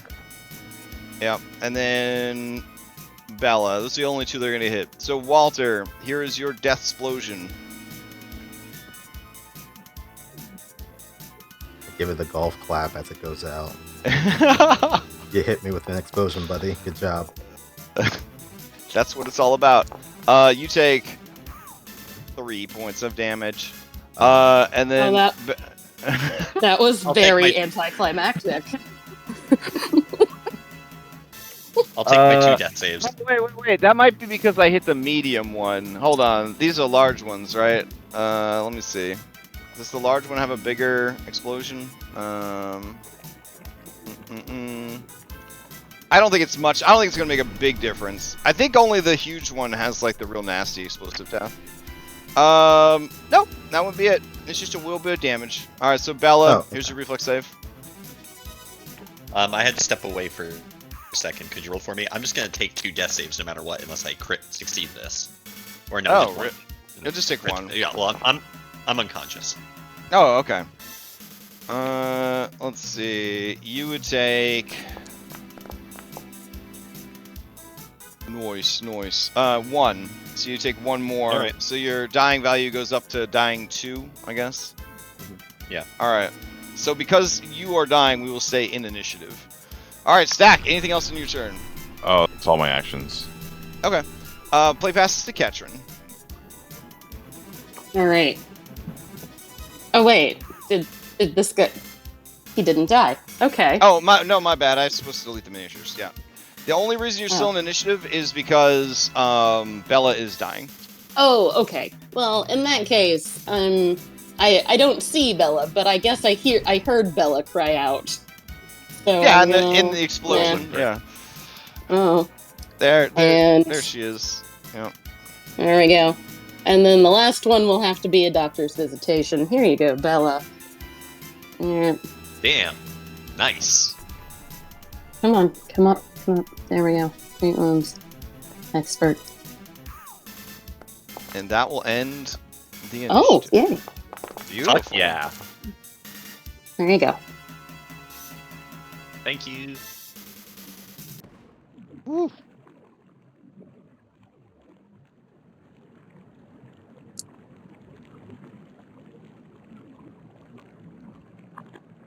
I can't believe I was almost taking the world by my creation again. I'm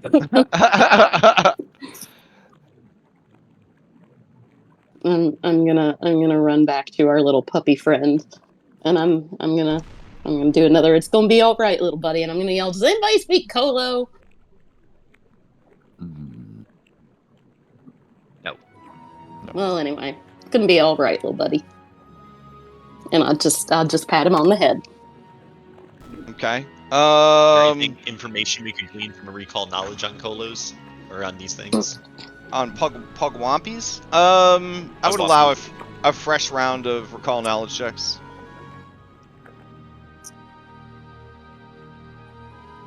Alright, Bella, bro. I can tell you 2 things about them. They're adorable doggo gremlins. You may ask 2 mechanical questions. Are they generally friendly? No. But, yes. Yeah. Okay. So without any Oh, sorry, continue. But Walter, your recall What knowledge. can you use to bribe them? I think you already asked your question if they're friendly, and I Oh, I said yeah. I said see. yes Two and answers no. to one question. Yeah. I see. All right.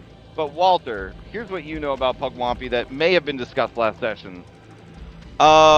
Mean, dog-faced, and craven, Pugwampis take disproportionate enjoyment from the accidents and missteps of other creatures, something that happens often due to the supernatural aura of ill fortune that these gremlins project. They enjoy preparing pranks involving spikes, excrement, pits full of spiders, and the like. They're essentially second edition and first edition age dog kobolds from way back in the day. They're the ones that, would sabotage the airplanes during the World Wars and stuff like that. These are the gremlins that you don't want near the fuselage, as it were.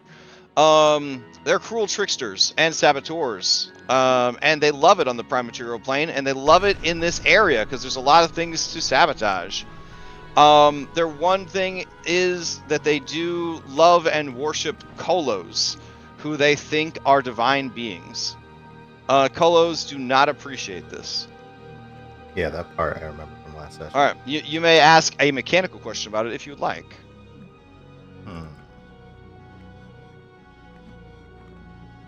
This one wrapped up in band-aids like a mummy, thanks to Mother Ketron.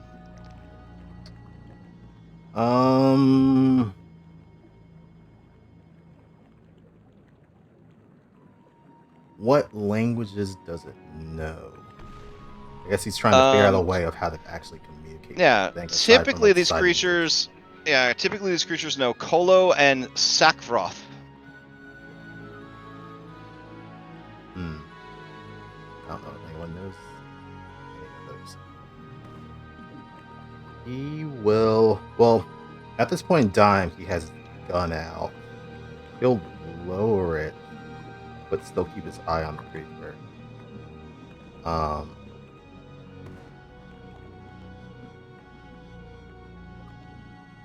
Yeah, I don't know what to do here. Sakvroth is a language primarily used by evil creatures. Basically undercommon. Yeah. Well, we were sitting here to, Okay. exterminate the pest, right? So,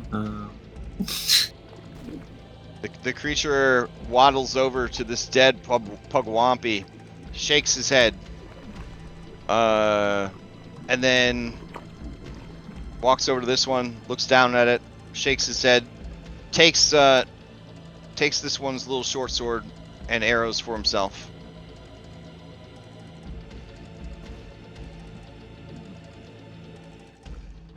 Then it looks like it's going to try to leave. It's just it's sort of like slowly making its way towards the door. Oh no, he's overcomfort. He's too greedy. He's slowly waddling towards the door. No. Walter's going to get in its way. Grab him by the scruff. Yeah. Oh man, since you are, I believe, 9 levels higher than this creature, it will surrender immediately. It's so easy to kill this thing, but maybe there's someone in town who can actually talk to it. Figure out, well, we know we let it out, but gotta convince everyone else in town that Fuselage wasn't exactly on the up and up here. Because that's gonna be the thing, try and convince them in case they try and come back to this place. why do we really care what the townsfolk think of Usadai?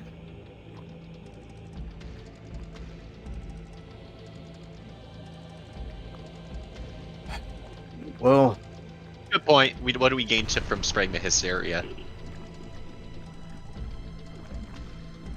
I wouldn't Maybe so much some say confidence. hysteria, but It might be good to bring to the person in charge. yeah. Aiden, I believe his name was. At least the information. I Maybe mean, not more or literally less, people. our names are in the red. So, the more that we can get out of that red, the better. Okay, all I really see happening here is we draw attention to ourselves, and then they go, "Wait, isn't that them dangerous criminals from Alkenstar? Get them!" And then we get like, Oh, the dangerous criminals that just kept the forge from being fucked over. like gremlins. Wow, what a heroic act! I mean, it was causing them troubles for a while now. So We're, Well, hold on. we're the adventurers that just cleared out the rats from their cellar. Like that's not gonna change the things So, saying about us. Reeling this back in, the thing that we really need to. This is the Tower of Metallurgy, right? Yes. We need Yep. to talk. We need to talk to the person in charge who promised us information for this. In exchange for clearing the rats out of the cellar. Yep. Yep. And beyond that, we don't really have that much to do here. We just need information. Okay. So you guys want to head upstairs then? Yeah. All right. I can fast travel you guys upstairs. If you want to catch your breath for a second while Ketron heals everybody up, you could do that as well. Yes, please. Okay. Is somebody taking the Pugwampy with them, or are you freeing it or mercy killing it? Walter is nudging it with his rifle too. Oh, okay. We should have It's been taken one of those cages. It's been conscripted. All right. All right. I'll take you guys back upstairs, I guess. Let's see. And by back upstairs, I mean back to the dashboard for some theater of the mind. While I Alright. heal people up, can someone repair my shield? That I seems got like you. a nice compromise. Cough Bella. Cough Bella. Okay. Heal my shield up as well. All right.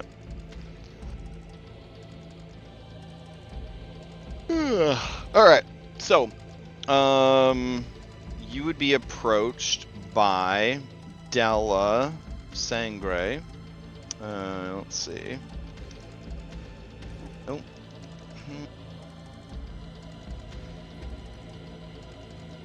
All right.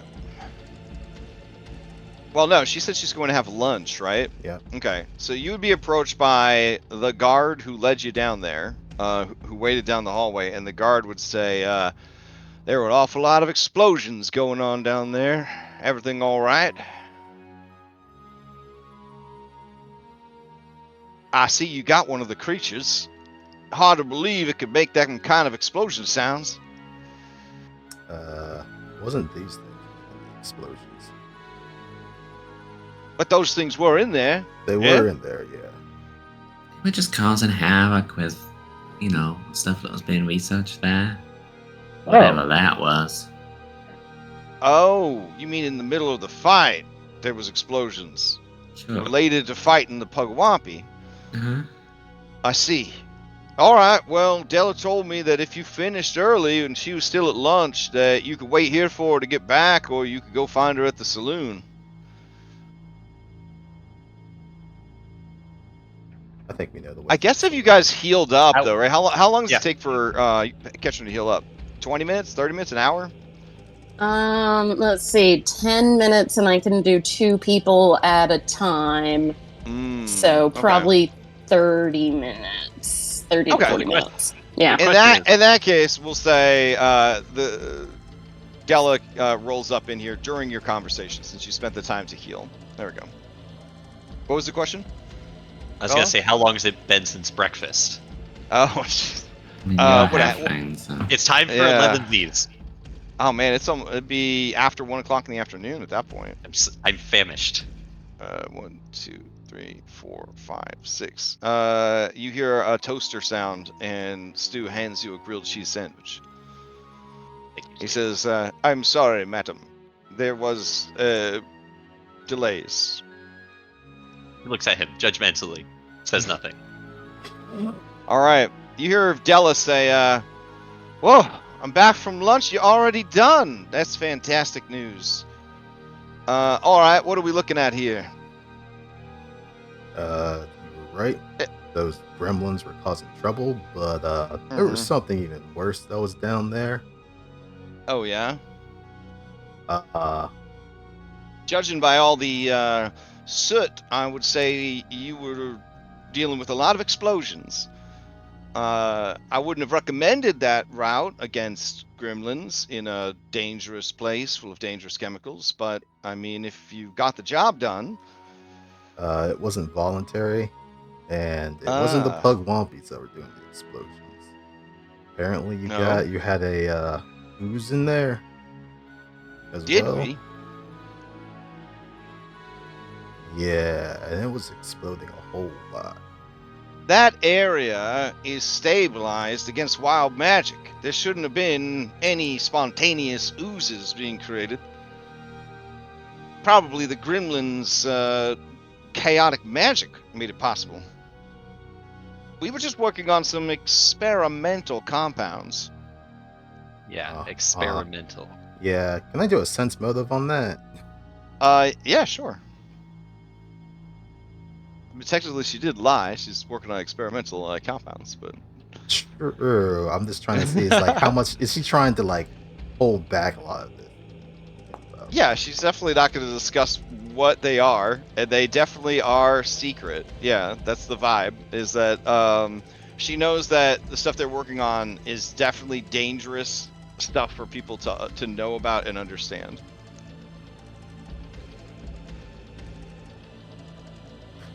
Maybe we can talk. You can see a couple of sweat drops on her forehead. Maybe we can talk inside where there's not as many prying ears. She looks at the guard. She says, "Why don't we take a walk around the yard?" That works too.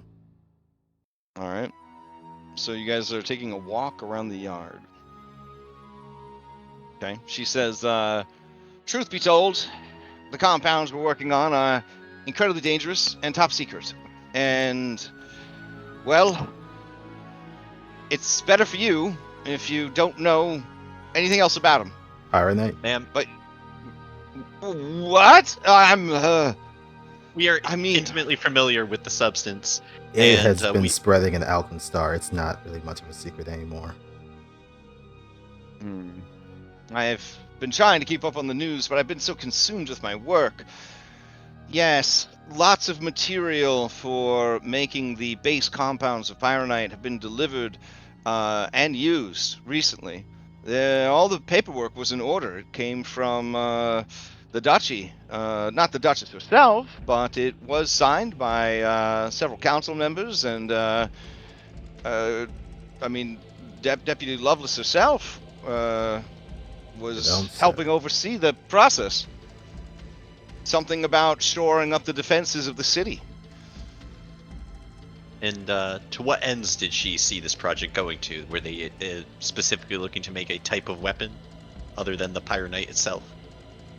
Well, I mean, they already took all the finished product with them. About how much? Oh, gosh. Probably enough to level Alkenstar itself? A small town, a large village, a big portion of a city. Did they take this when they left after visiting? Yes. Lovelace had it loaded onto her ship and took it back to Alkenstar after her visit. Again, all the paperwork was in order. Trust the bureaucracy. Would you be able to say who were the signees on that? Oh, on the documents? Certainly, yeah. She says, let me check my notes here. That's what she says. She says, let me check my notes here.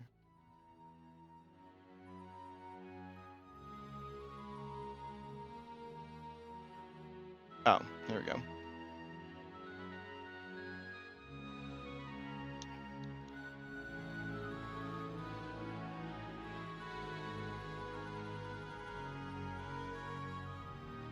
All right. It was signed by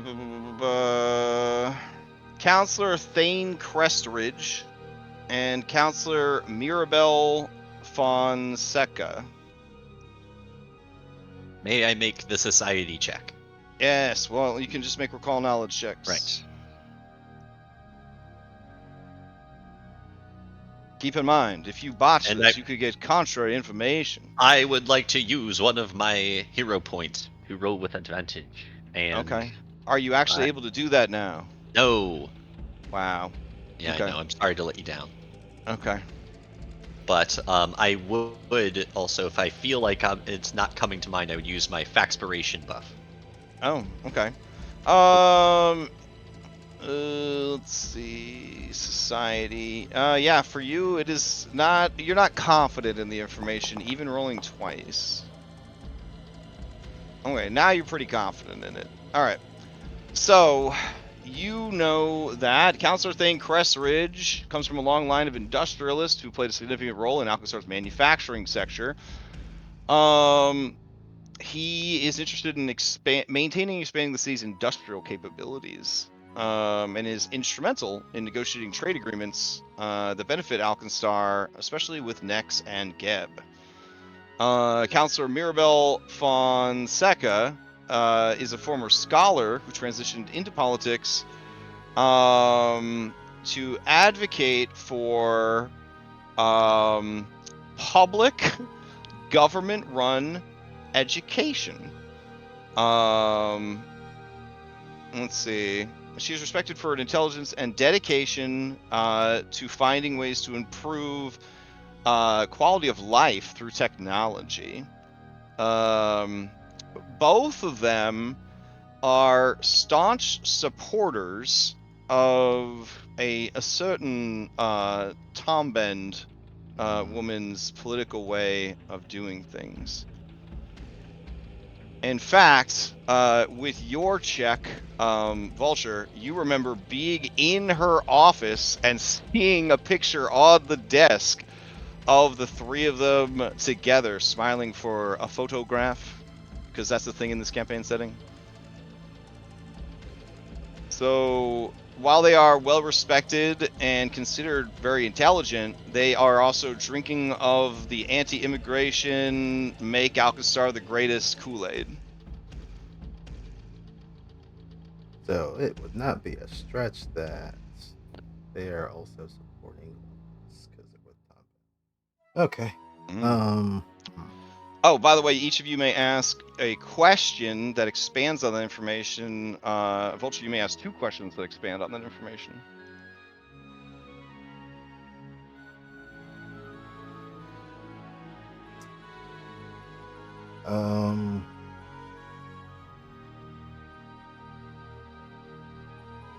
I didn't mean to shut you guys down. I'm just saying you can, Yeah, no, ask what I'm you want. I'm Yeah. just thinking on the spot.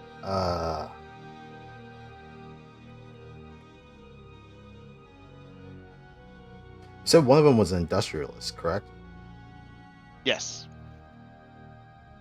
Do I recall any news of there being a connection to them and Mugland in any way?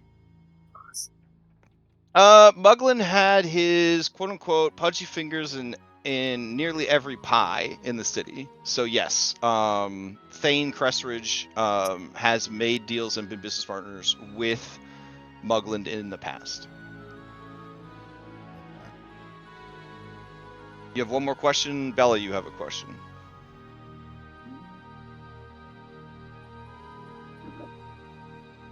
I'm still thinking. My brain is very smooth today. Aw. Mine's smooth every day. Aw. It's not a contest, guys. Mine's smooth all around the year. All right, we're gonna lock it in, or no? Shit. Yeah, I can't really. I mean, does anyone else have any idea? Because I can't think of anything else. I guess what would be their political adversary? But the Duchess comes to mind. But yeah, I'm trying to think what could be a target for this Pyre Knight. Because they can blow up a portion of the city. What behooves them? Well, they have a ton of pyronite next to a massive cannon that you can load several tons of explosives in. But they took what they pirate- had and left. It's in the city, and it's Or on its might way get to set the up. city. Yeah. But they're selling Yeah, I get. So I guess my question is there any other factions other than the Duchess that these people have animosity towards? Yeah. Their biggest political rivals. Okay. Thane and Mirabelle's anti-immigration stance and mentality. They don't like Counselor Elia Sandmark, who is considered too progressive. She champions diversity, pro-immigration, finding jobs and homes for refugees from Geb and Nex, and other disgusting, soft-hearted views like that would take money right out of an Alkenstar citizen's pocketbook. You know what I'm saying? And then Councillor Joran Hallwick is a young and charismatic politician who is known for his forward-thinking and international outlook. He's trying to modernize Alkenstar's older policies, and he wants to start integrating with neighboring regions and even non-neighboring regions around the globe.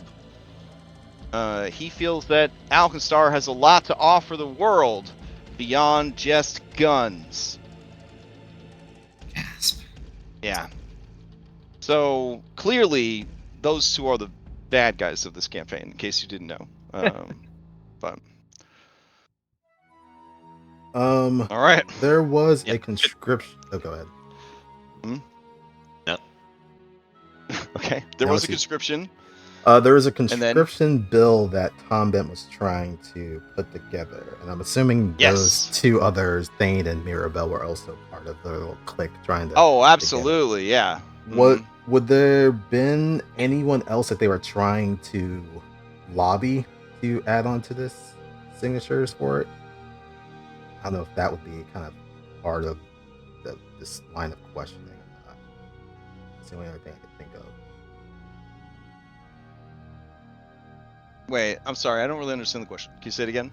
So those three, I guess Uh-huh. they're making this conscription bill or whatever for Alkenstar. Okay.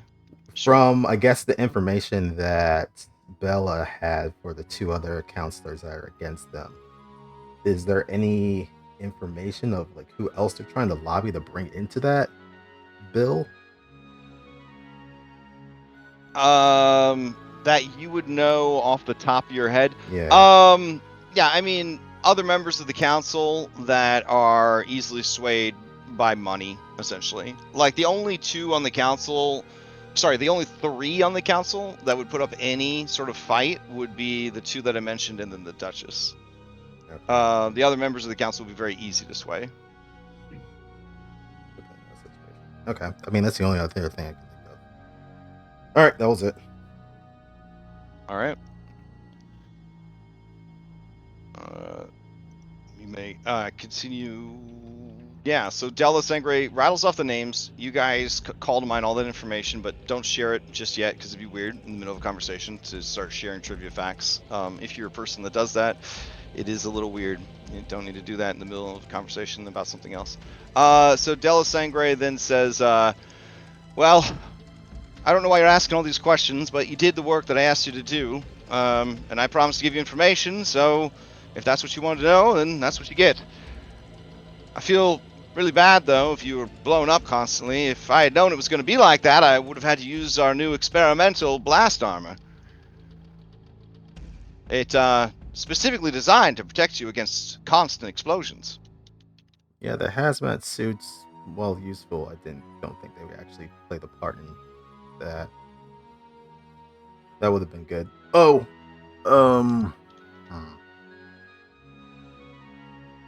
Well, I'll tell you what. It sounds like this isn't the last time you're going to run into explosions. I have a suit. It's not fit for mass production. It's a prototype, but we don't need it anymore. It was just going to get broken down for parts. You could have it if you'd like.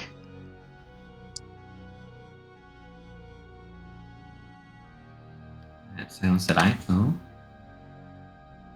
All right, so she will give you this blast suit. It just looks like Fallout power armor. If you're Uh-huh. into that shit. It's a level 9 item, uncommon. It has the bulwark trait. It does require investment. It is a magical item, crafted from heavy steel plating and riveted together with cunning precision. This suit of +1 resilient full plate is specifically designed to protect against sudden explosions. This added layer of security comes at the cost of movement, however. You can activate the armor as a reaction, and the trigger is you are affected by an area effect that requires a reflex save, or you would take splash damage from a scatter weapon. The effect is the blast suit locks together into a rigid bulwark, protecting you from the blast but preventing you from moving from your current position under any circumstances. You become immobilized and gain a +2 circumstance bonus to your reflex save against area effects and resistance 5 to all damage you would normally take from an effect that from area effects and scatter splash damage. And this doesn't deal damage to the blast suit. These effects persist for as long as the suit remains locked in position. You have to spend an interact with the suit to unlock it. All right. How much does it decrease the movement? Well, when it's activated, it Oh, decreases. okay. Yeah, yeah. okay. All right. Otherwise, gotcha. otherwise it's just plate. Yeah, it's just plate. regular plate armor. Okay. I'm just gonna toss that onto Ketrin's character sheet real quick. I mean, it sounds useful to me. So Okay. I just didn't want to get really slow because I got run around. So now you're gonna look like a ghost power armor. That's fucking dope. All right. Yeah. Cool. A possessed armor. All right. Beautiful. Yeah, if only there was a way for you to like possess the armor, like that one, like the baby boy from Full Metal Alchemist. You know what I'm saying? So that you stop looking like a ghost. I feel like we should figure something out for that. That'd be pretty cool. It's just a hollow suit of armor for the rest of the campaign. Yeah, I kind of like that. All right, well, level 9 coming up. Maybe we do a custom heritage feat or something. That'd be pretty sick. I like it. Alrighty. Yeah. So after all that's said and done, that takes another like 10 minutes or so for her to go get the armor, show you how it works, explain it to you and everything. And then she says, well, I guess that's that. And then she does a middle finger up at the keep, and she says, well, there you go. I took care of the problem. You rules-loving jerk. Anyways, I got to get back to work. No, wait, who do you think did this? Because I'm pretty sure it was Edric sabotaging me. It's a little extreme for him, but, maybe. Yeah, about that. You might not like to hear this.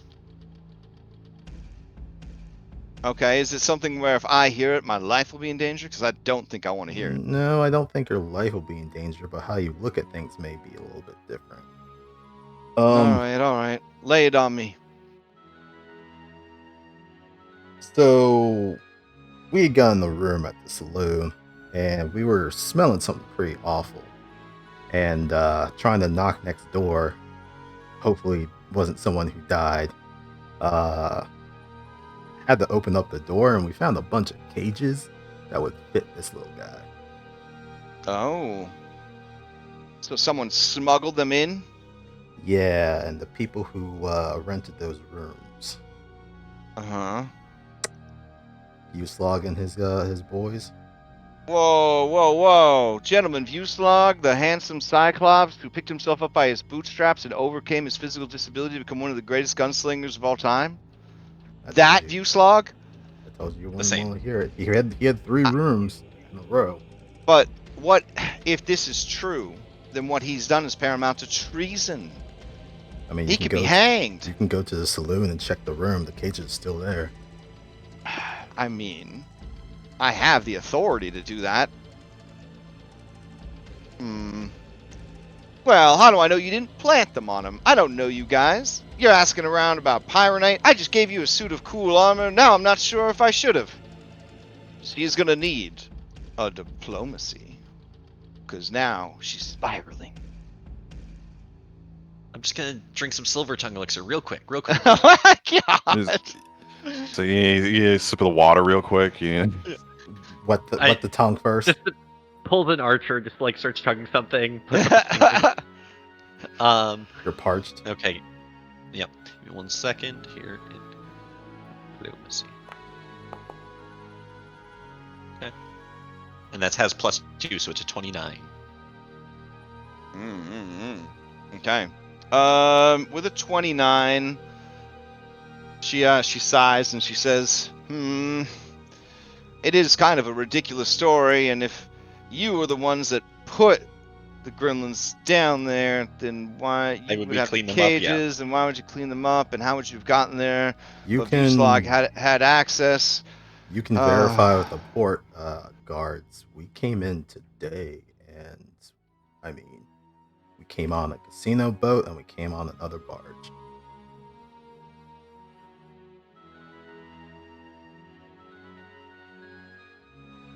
I don't think we would have had the means to smuggle stuff.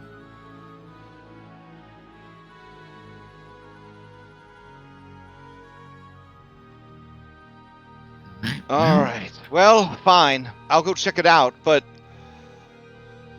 that means that Erdrick might be in danger.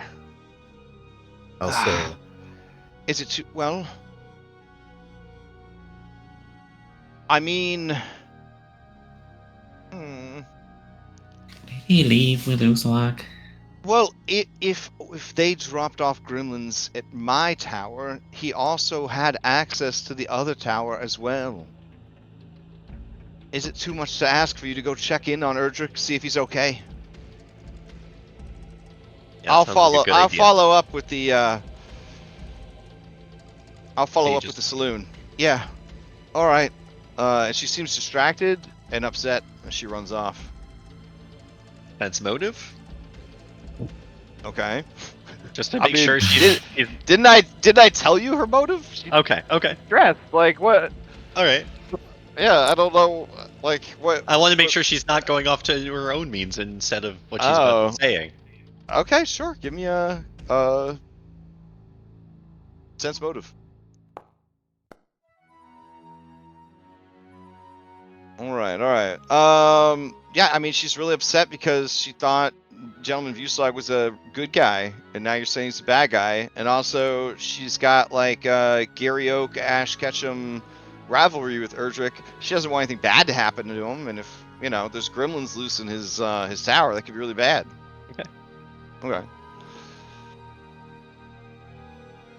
Well, I don't know what to do with this little guy. Are there just guards around? Because we were just walking around, right? Having this conversation. Yes, you guys are out in the yard. Do you want me to take you over the Gunworks map, or? Not really. I guess we're going to the next tower, unless otherwise stated. But question was, what are you doing with the little guy? Yeah. Oh yeah, he kind of got forgotten in the conversation. Yeah. I was just gonna drop him off with the guard and walk away. Yeah. You know the guards are gonna kill it. I mean, it's not really a problem for me, but it seems like you're trying to avoid having it be killed. If we give it a diplomat's charcuterie, can we keep it as a pet? Well, they are very food motivated. Do you believe that we need something that permanently creates bad luck around it? As in the Alkenstar Duchy, gremlins are categorized as vermin. Okay, but we also have the weird cat thing. Oh, I know. They are considered to be incredibly illegal, exotic animals. But I'm saying that everyone, for the most part, kills gremlins, and they pay, like, not a lot, but they pay per body. So it's something that, like, kids do to earn, like, money in Alkenstar, is they hunt and kill gremlins. Ketrin, you have a few kids that are missing fingers from before you adopted them, and they were gremlin hunters. It's not an easy life for a child. When two CR0 creatures fight it out, it's like watching two kaijus battle, but smaller. Okay.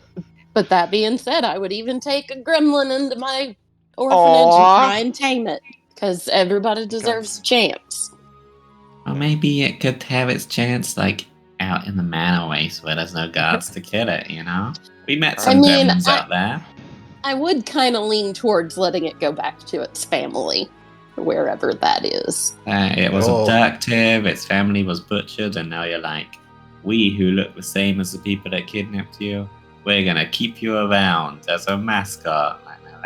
Well, I mean, if there's more gremlins at the other tower, we can reunite it with them, but they're probably all just gonna end up getting killed. Oh yeah. All right. It's gonna roll its own sense motive, try to get a feel for what's going on. Also, the only reason that Cat kept it alive was just to present it as evidence. Like, now that it's served, It's not sure. It assumes that you guys must be soft hearts who are not going to kill it.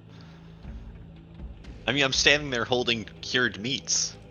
It keeps pushing the button on Stu's chest and then getting a grilled cheese and then eating the grilled cheese.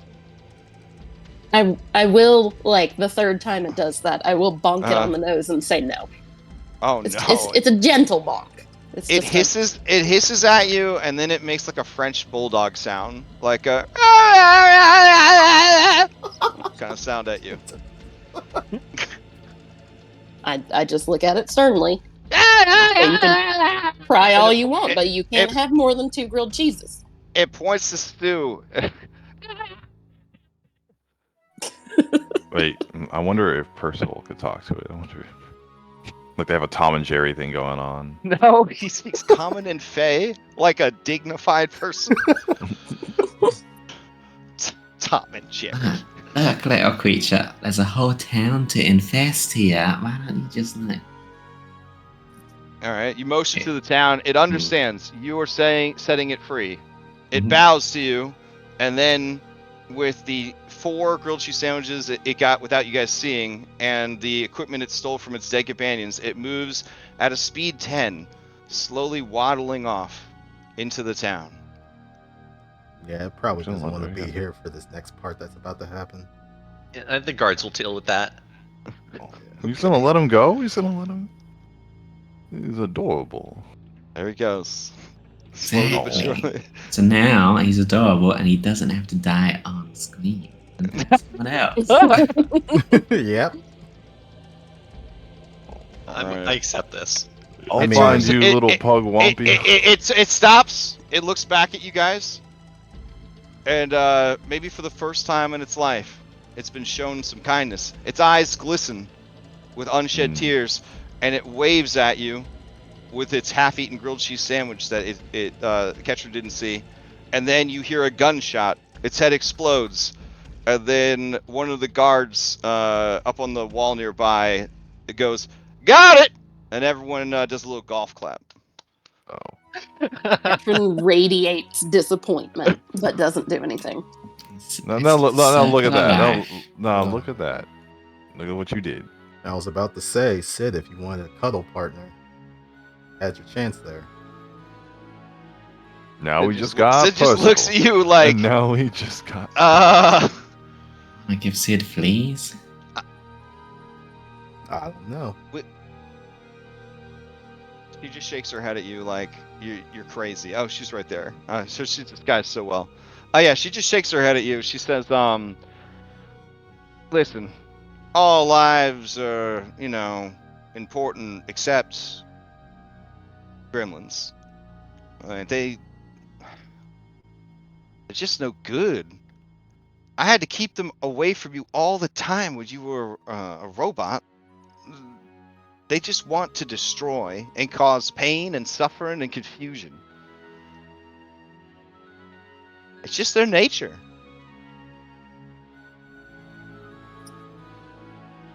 Well, I guess we have another tower of these things to deal with. I'm sure it's just gremlins and it'll be just fine. All right. As we're walking, he just mutters under his breath, but apparently I'm not a good cuddle partner. We head over to, I guess her elven ears hear everything except that passive-aggressive comment. As you head over to the tower, there are guards, and the guards say, "Halt! What do you need here? This is the tower engineering, the greatest tower in all creation. Oh, wait! Are you the exterminators? Yeah, Della sent us. Yeah, wow, that was fast. We just put in the billet down at the saloon. Alright, well, luck is on our side. Yeah, Erdrick said if anybody came answering, that, I should take you on down to the hangar, hangar 42, where, we got a little bit of an infestation. Has it been Did you verified? say Della sent you? How can I trust you then if Della sent you? And they suddenly stop and leading you to the hangar. They were also dealing with an infestation problem and thought that it was happening here too. What? Really? Huh, here Erdrick thought it was a prank from Della. She said the same thing about him. Oh, Apparently- those two. Apparently the whole area infested, so The whole area? Oh no. Well, someone better tell Aiton he gonna have to shut all the operations down. We can't afford to be taking no risks with them gremlins running around, not at least if it's an infestation. has it been verified that it's just gremlins and nothing else? I mean, there's only been reports of gremlins. Again, this has only been happening for the last, what, like 18 hours or so? Yeah. But that's how serious they take gremlins at places like this, where you're doing like delicate experiments and dangerous experiments and stuff like that. Alright, Hangar 42 is the Hall of Siegecraft. Now, before I let you in, I need you to solemnly swear you're not going to tell anybody about any of the things you see inside this hangar, and that you are not going to steal any of them, and that you are willing to be searched after you leave the hangar to make sure that you are not taking any experimental technologies with you. Also, I need you to give me a pinky promise that you are not going to blow all of our delicate and expensive equipment up that is currently dangerous prototypes, but still costs the taxpayers of the Alkenstar Duchy a tremendous amount of money. I'll try. Sure. All right. I will do my best. All right. I feel not super confident about what you are saying, but better than I did before I asked. All right. Let's see. All right. Bring you guys over here. There we go. And I'll just unlock this door and step to the side. 'Cause I ain't messing with no gremlins. Now, I will let you know this area is not insulated, so it could be a problem if they start casting magic. But according to the papers, it's supposed to be a pretty calm day for wild magic, so should be okay. Oh. That means there is no chance of wild magic surge in this encounter. Man, You would think feels Stack good, would right? be- Feels No. good. No, you think Stack would be like you know when like the barometric pressure is off and people get like headaches and like the joints hurt? That's what Stack feels like. Like you think he'd be excited about no wild magic surges, but it is like the exact opposite. He feels dour, he feels sour, that he's in this like area where no wild magic can go off. He's like something's wrong. Being that he looks glum, Bella would hand him a condensed mana crystal. Oh well, thank We're you. going in. Never mind. Continue. What you were saying? Oh. You were saying- Look how happy he looks now. So, I mean, you guys should hear like really Chanting? obnoxious sounds in the background. Yeah. Ewoks? Yeah. Sorry, miniature Real- bears. Miniature space bears. Real quick. Yeah. So that I'm not encumbered going in here, does anybody want a +1 potency rune off of my +1 half plate? Otherwise, I'm getting rid of it. We'll take it. Potency The rune or would the be nice. armor? Don't you guys have a bag of holding? rune. Yeah, we have a bag of holding. Okay. All right. Yeah. Well, then I'll just drag it over into the bag of holding, the party stash, and y'all can If anybody needs that +1 armor rune, you can have it. Sounds good. We good had a explanation. bag of hold in there, but I believe that Ultra may have taken it. Oh. Not sure well- what everything else is being carried in now. but- I had to for now, ask- just put it in the party loot for now. Okay.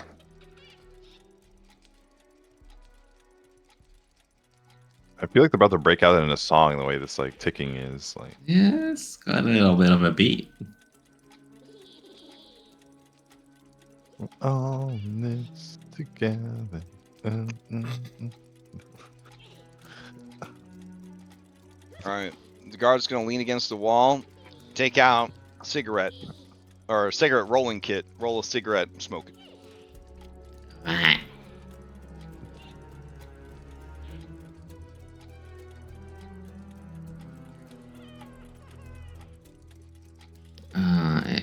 Is it locked? Could you like open up the door? Oh, I already unlocked it for you.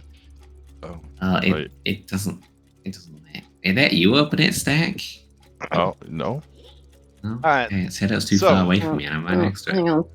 There are tanks. The tanks look like they came from early Worlds of Warcraft. They are, because they're prototypes, they didn't want to use up too much metal. So wherever they could get away with it, they just used sturdy wood.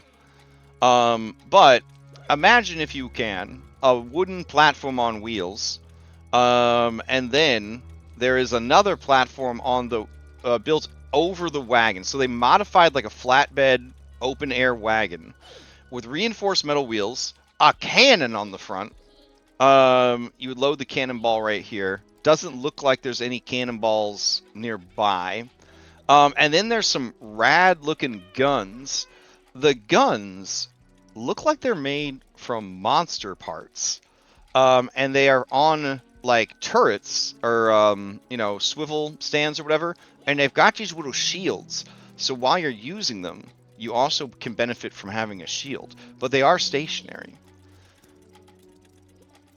And let me see. Oh, hold on. I have to adjust some of the maps in here real quick. Because you're allowed to get on the tanks, but the tanks should be blocking some sight.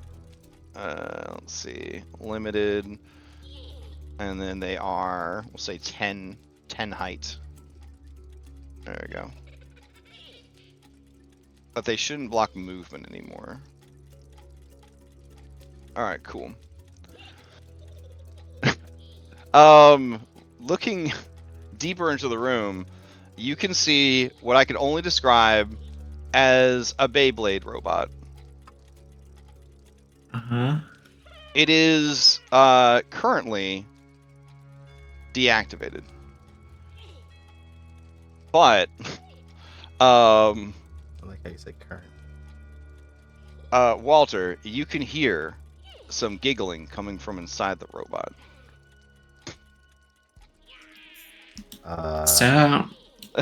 Sir, you with a cigarette? Excuse Huh? me. Yeah, what do you Wow. need? Why do you have a Beyblade robot? Oh, Right. that! My boy, that's Erdrick's pride and joy right now. You don't know what that is? Well, let me tell you about it. So, apparently, these are from the ancient Aslanti Empire. You know, the first humans that ever lived on Galarian. And they had such technological and magical marvels as to make your head spin. Anyways, yeah. This was discovered, apparently, in the Mwangi Expanse, at some archaeological site. And, Erdrick actually paid out of pocket to get it sent over here so he could study it. Unfortunately, we haven't been able to get the creature, well, it ain't a creature, I guess, the robot, to work. But it is fascinating stuff. I think it's some kind of magitech, like, needs magic and technology to work. It don't run off of steam.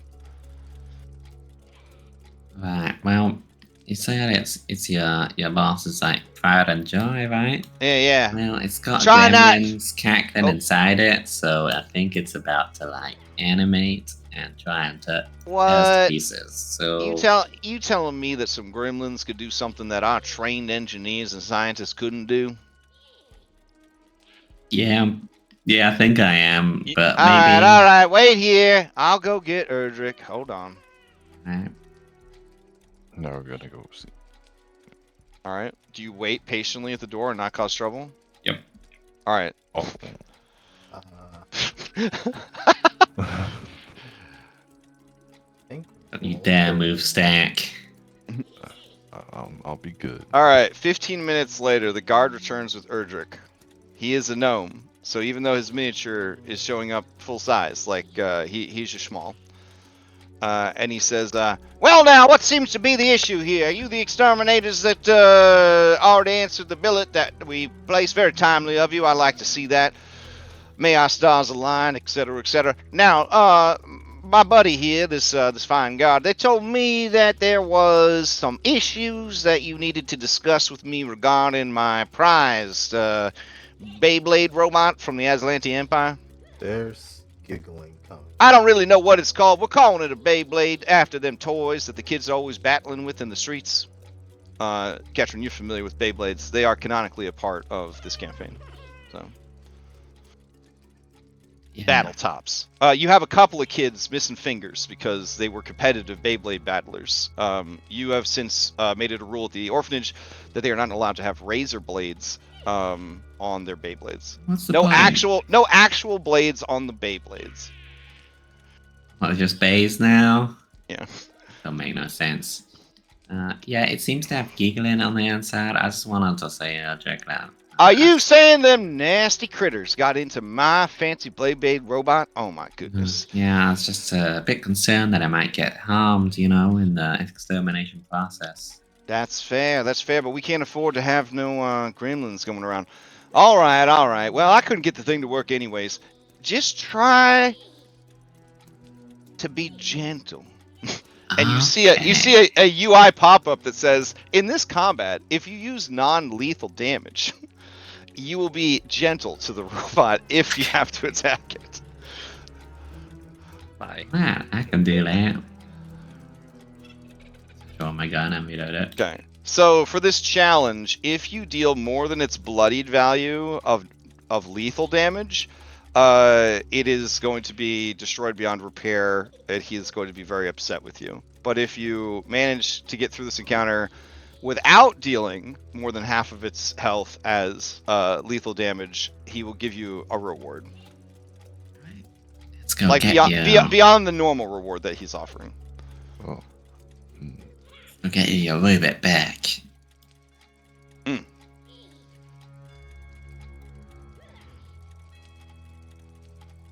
Come on, I'm not even sure how helpful I will be in this encounter. That's alright, Bella. Vashon lets out a long wheeze. You've got this. Just look for ways to be helpful, Firecracker. You don't always have to be the superstar. I'd like to recall knowledge on this thing. On this robot? Okay. Yeah. Are you implying something about your backstory, sir? Well, so when we had opened the doors and then we saw this Mhm. stuff, I think Walter was kind of fixated on it because he had maybe seen something that was fairly similar back in his civilization.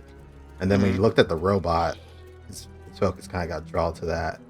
But yeah, would it be possible for recall knowledge? Yeah, sure. Go for it. Anyone can make a recall knowledge. So they just gotta ask. Yeah. Or you can just do investigate as your exploration action. So with that recall knowledge, dang Bella, today is not a great day for you. On these checks. Bella, you are pretty sure what the guard said is true and can ask one question and get two answers. Great. Walter, you can't recall anything about this particular creature, but you do know that creatures like this one were used by your civilization. Can I hero point my roll? I have one more left. No, you have to roll with advantage beforehand because now Okay. you already know the results. So you can give me the The one question. one question, two answers. And Is it immune to? Zenny, Is this? unfortunately, with that you are not 100%. Will mental Yeah. damage work on this thing? Will mental damage work on this thing?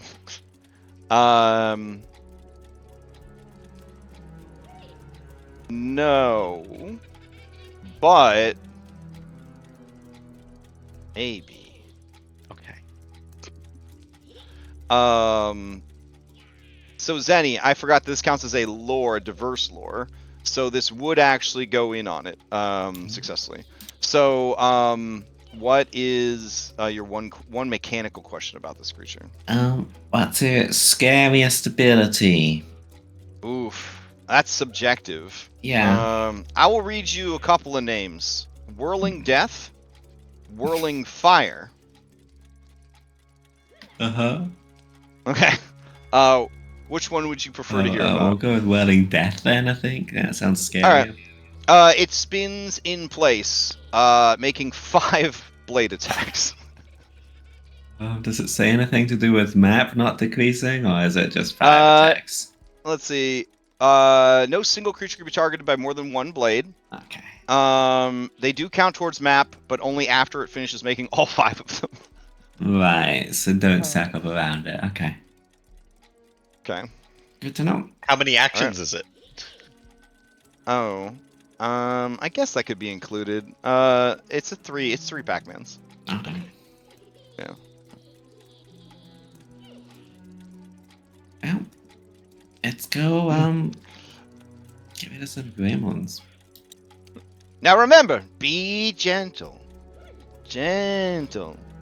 You don't have to be gentle to the gremlins. How did they even get inside it? Yeah, it's a whole story. We can tell you about it afterwards. No, I mean physically. How do they get inside the robot? Oh. Oh, gremlins. It's How actually, do they do anything? It's actually a good question. Oh, We can Yeah, discuss it stands afterwards. with, I got this. stands with the gremlins, is what I do. Yeah. Handy dandy items. Hey, gremlins, get out of here. And we don't have to, like, fight or whatever. What language do you say it in? Language they don't understand. I'll say it in the language of death, necro. Oh, okay. Because I know they won't understand common anyway. I'm gonna turn around to Belle and I'm gonna say, "Yo, go get some grilled cheese." I mean, the other one really liked it. It's got a good smell. Honestly. She walks over, looks out the door. Stu, grilled cheeses, as many as you can make. All right, Sue's gonna start pumping out grilled cheeses. Let me check something real quick. Oh, it's like glowing on the edges now when you pause. Ooh. Been doing that for a little while. Oh, I just haven't noticed. I guess. So. Yeah, because I think Alright, it's like the red border in Curse of Strahd. This gremlin horde. Marth discover. All right, Spiral Centurion. Okay, I just gotta check the distance here.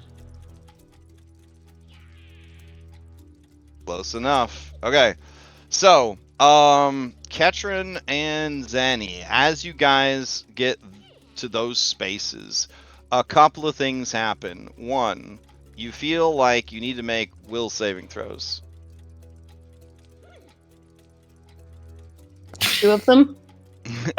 Or no, is that one for each of us? Yeah, one for each of you. Yeah. Oh, you guys, can I use that Okay. defense spell? I don't want to have Yeah. a disadvantage. Yeah, and I'm gonna hero point mine. It's way worse than that. Huh? This is a different type of gremlin. Oh. All right, Ketrin succeeds. Okay. Uh-huh.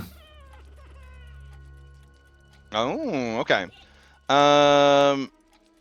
On a critical success, the hex they were going to use bounces back and for 1 round, they have a +1. All creatures have a +1 bonus to status checks against them. That's cool. All right, but they do roll in because how dare you hex them? That's a hostile action against a peaceable people. All right. So How do you roll use my own ability? You mean you right? get a status bonus against all checks, is it? Or? No, you get a status bonus to checks against them. Okay, good. Yep. So yeah, I guess in making a save would be a check against them because they're telling you what their DC is, right? Mhm. So yeah. All right. Grab everybody and roll yourselves into initiative. Is this a check against them? Sure. It is a check against them. Okay. Oh wow. I mean, I could put them in the timeout sphere. I could put them.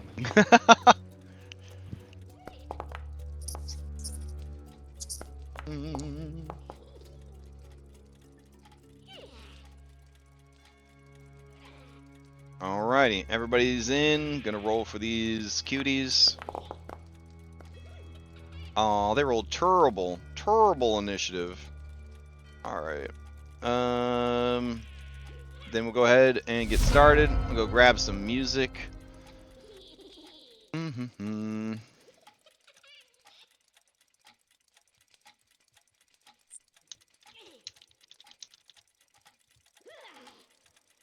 Let's see. What's a good one here?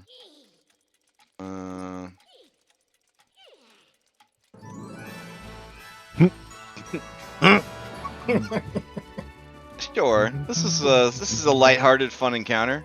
All right. A lot of dancing around, spinning around. Okay. So go ahead, Walter. Start things off for us. Game's unpaused. Okay. Oh, I should mention that as part of rolling initiative, the creature unfurls into its full size. Wow, look at him, he's got it to work. He says, well, did they? Oh, there it is. It's so beautiful. All right, Walter, what are you gonna do? From here, can I see anything that's more organic? Like, or is it? Does it look like there's anything inside piloting it? From what I can tell. Well, I mean, your normal deduction, your everyday living in this world deduction tells you yes, it is definitely being piloted by a great many. Currently, they have shored up the defenses, and it is essentially hermetically sealed. Okay. Well, Yep. I guess I should create. But you imagine if the robot became more and more damaged, the juicy gremlins beneath would become accessible.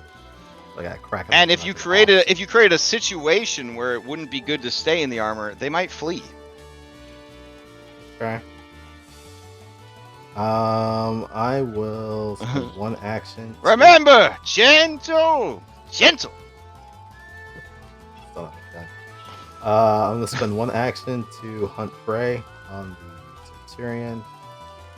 And then I'm gonna spend a few actions for.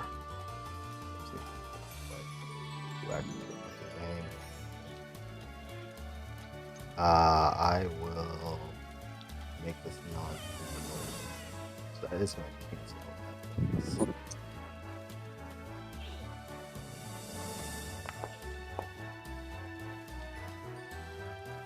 32 onto the Centurion. All right. That is gonna hit.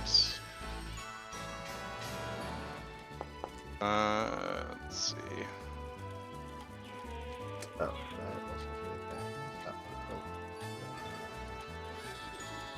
All right. 18 points of damage. The plus creature six. seems. Huh? From one shot. Plus a d6. Plus an extra. Okay. The creature takes the full damage. Okay. So this isn't like what you faced before, I guess. Like a Clockwork robot in Alkenstar, where it has resistance to physical damage. Yeah. All right, that's all 3 actions.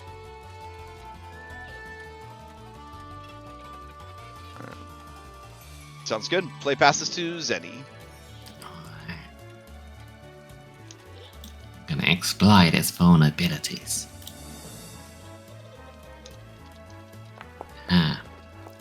You guys, it has no weaknesses.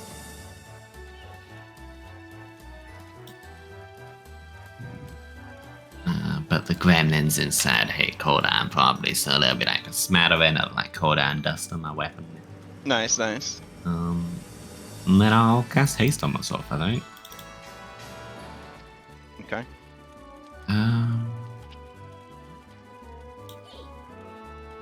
Feels good to just cast spells, am I right? Hey. Easy. And then that's my 3 actions. Okay.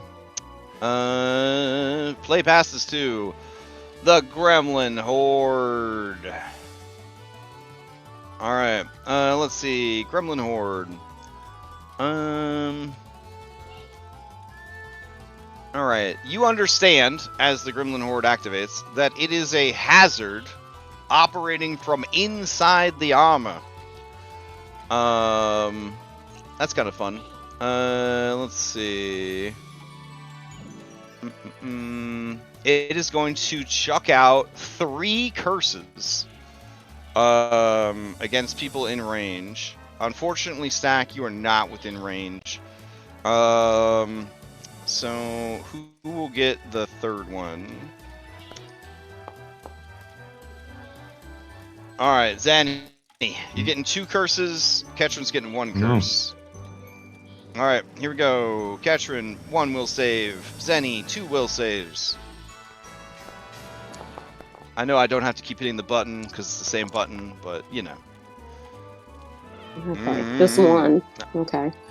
And does my spell guard shield apply to this? And does my status bonus apply to this? What status bonus do you have? That +1 from the curse rebounding. Oh, you had that? It was for someone that critically succeeded. Oh, it's Yeah, only yeah. Zenny. I thought it was everyone. Yeah. My bad. My bad. No, yeah. No worries. Okay, but this is a spell. Oh, no, wait. Actually, no, you're right. It was, because I think they both rolled a 28, and that was a crit. Here you go, look. No, I didn't critically succeed. No, the language says all creatures gain a +1 status bonus. So yes, you would have that. Okay. And my spell guard shield applies to this because it's a spell? Correct. Okay. Whoa, sorry. The spell guard shield would not, because it's not a spell. It is a supernatural curse from the creatures. Okay. All right. Yep. They're basically like NPCs built different, using their mass numbers to create a formidable curse, essentially. Okay. All right. So Zanny, you did fail on 1. Catch me, you failed on 1. All right. Before I tell you what happens, we're locking those in. I don't know how many more hero points I used, Mal. It's just curses. I'm sure it'll be fine. Yeah, we only have 1 more. Nah, we should save it. Oh. All right. You know what, you guys? Is it fine if I add a new fan spell into the pot in like 10 minutes and use that one? Alrighty, if you want to. Okay. No one said no, so. You don't really want to get cursed, huh? Okay. Not really, for some reason. It's a secret result, too. Secret! Yeah, everything. Alright, let's re-roll it. Let's go. Okay, it was a bad fan spell anyway, we didn't lose anything. Fair. Alright, that is the creature's turns. Stack, you're up. Alright. Stack is going to cast a spell and get his spell strike back, because he didn't do that yet. He's gonna cast magnetic acceleration on this thing, because it appears to be made of metal. I hope it is. I hope. It is metal and it is accelerating. Yeah, so he flicks a magnetic card at it, and use your attack roll.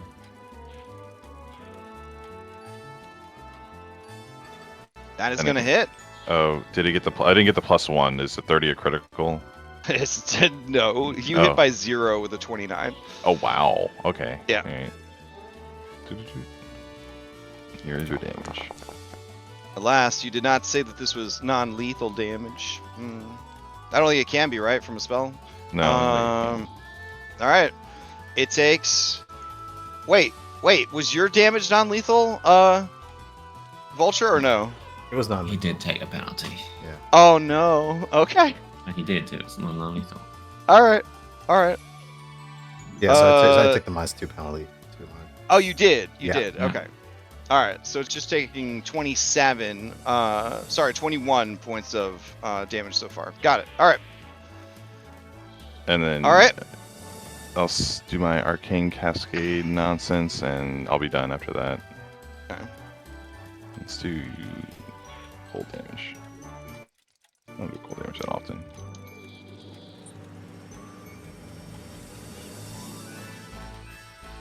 But yeah, I'm done after that.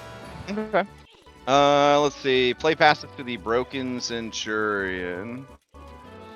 All right. Let's see. What's it got here? Ooh, look at all you guys right next to each other. Oh man. Okay. The monster. Okay. Spaces of creatures. Yeah, that'd be fun. Okay.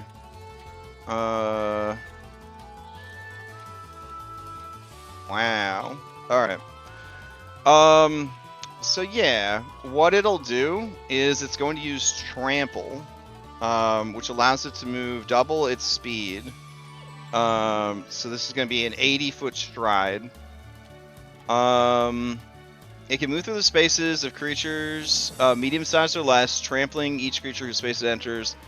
It can attempt to trample the same creature only once with a single use of this ability. Monster deals the damage listed on its strike, but trampled creatures get a reflex save, basic reflex save against the damage. Okay. So let's see.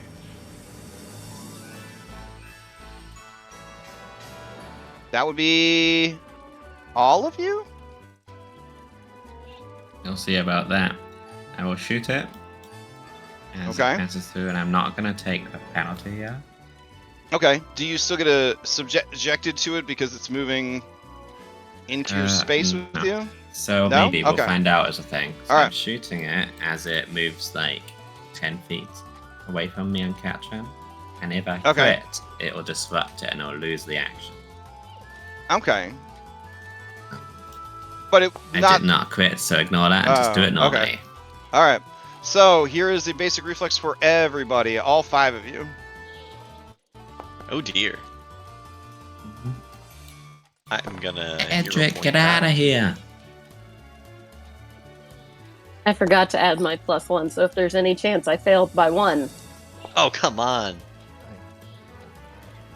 Well, that is true. I should have plus. Came back plus 1 worse. for 30. Oh, I did fail Yeah. by 1, so I succeeded. Oh, okay. Well, the robot is not the gremlin. Oh, the horde, robot is not the unfortunately. gremlin. Okay, Mhm. I understand. Yeah. The gremlin horde is the hazard that's sort of traveling around inside the robot, but the robot is Gotcha. actually Gotcha. doing its own thing, going its own way. Alrighty. All right. So you will take either half, full, or if you're Bellinora, double this damage. Yeah. All right. Here, it's not that bad. Okay. Oh. Really? Yeah, really, it's a broken robot. Not Blah, every blah. fight has to be like do or die, guys. Jeez, listen to the fun He music in the scared. background. Is this even Pathfinder? Listen to the fun, Edric, your the lighthearted robot music. sucks. He says, "Hey, the blades haven't been sharpened. That was the least important part of trying to fix it. Look at the Well, description. thank you for that. It even says dulled blade. Oh, you can't see it. Well, it says dulled blade right there. All right. That is the creature's turn. Ketrin, to you. Okay, well, I'm going to... How far away is this thing? 35 feet. So I'm going to move And then I am going to defensive advance. And I'm going to flank it. Okay. I'm going to get behind Bella. So I'm going to get there. And I'm going to bonk it. Mm.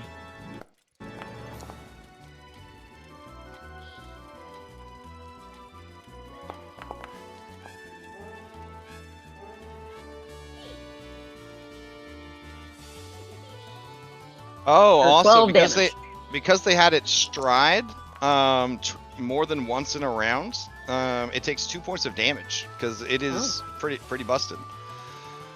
All right, as you hit this thing again, you bonk it for 12. It takes the full damage, and then that drops it below a damage threshold, I believe. Let me see. Yep.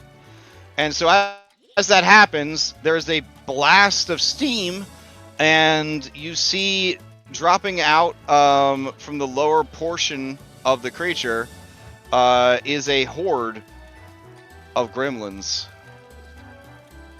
They roll into initiative. So here's how this works. I have a mod here that supposedly just turns them into a horde, or sorry, a troop. Let's see if it works. Toggle patrol. Is there not enough room there to be a patrol? Hold on. Aw, it's supposed to be pooping out like 16 of these little babies. All right, hold on.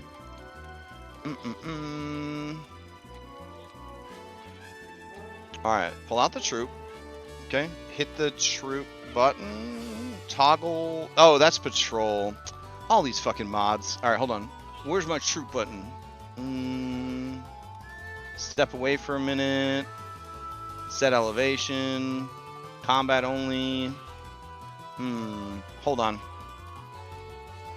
I cannot run these guys without this mod because I tried to do it last time and it was a misery. Hold on. Yeah, just a troops are actually awful. I usually just make them be like huge and then just say they have reached and then call it a day. Yeah, I have troop. They're really I have troop. There's a cool mod for it though. Hold on. It's a macro. A macro. Son of a bitch. All right. Let's see. I got form up the macro. All right, hold on. Troop movement, troop defenses, troop, create troop. There we go. All right.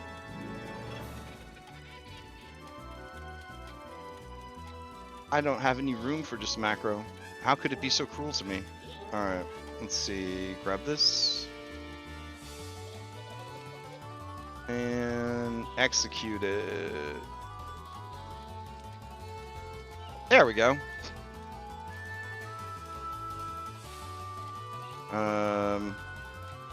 So, there. Hooray. Alright, so the point is, when this moves, it should drag everybody else with it. Ideally. And they have this cute little button called form up where they like get all organized again. I don't know, I thought it was cute. Anyways. Pretty cool. Yeah. So they roll themselves into initiative. And then Katrin, do you have any other actions? I do not. Okay. Does it look like there are any more in the machine, or is that all of them out? Oh, there's definitely more inside. Okay, all right. All right. Sweet. Okay, so then that would bring us to Bella. And I'm just gonna start throwing bombs at this big cluster. Okay. So I'm gonna start with some bottled lightning, like target maybe say this guy, like nice central guy. All right.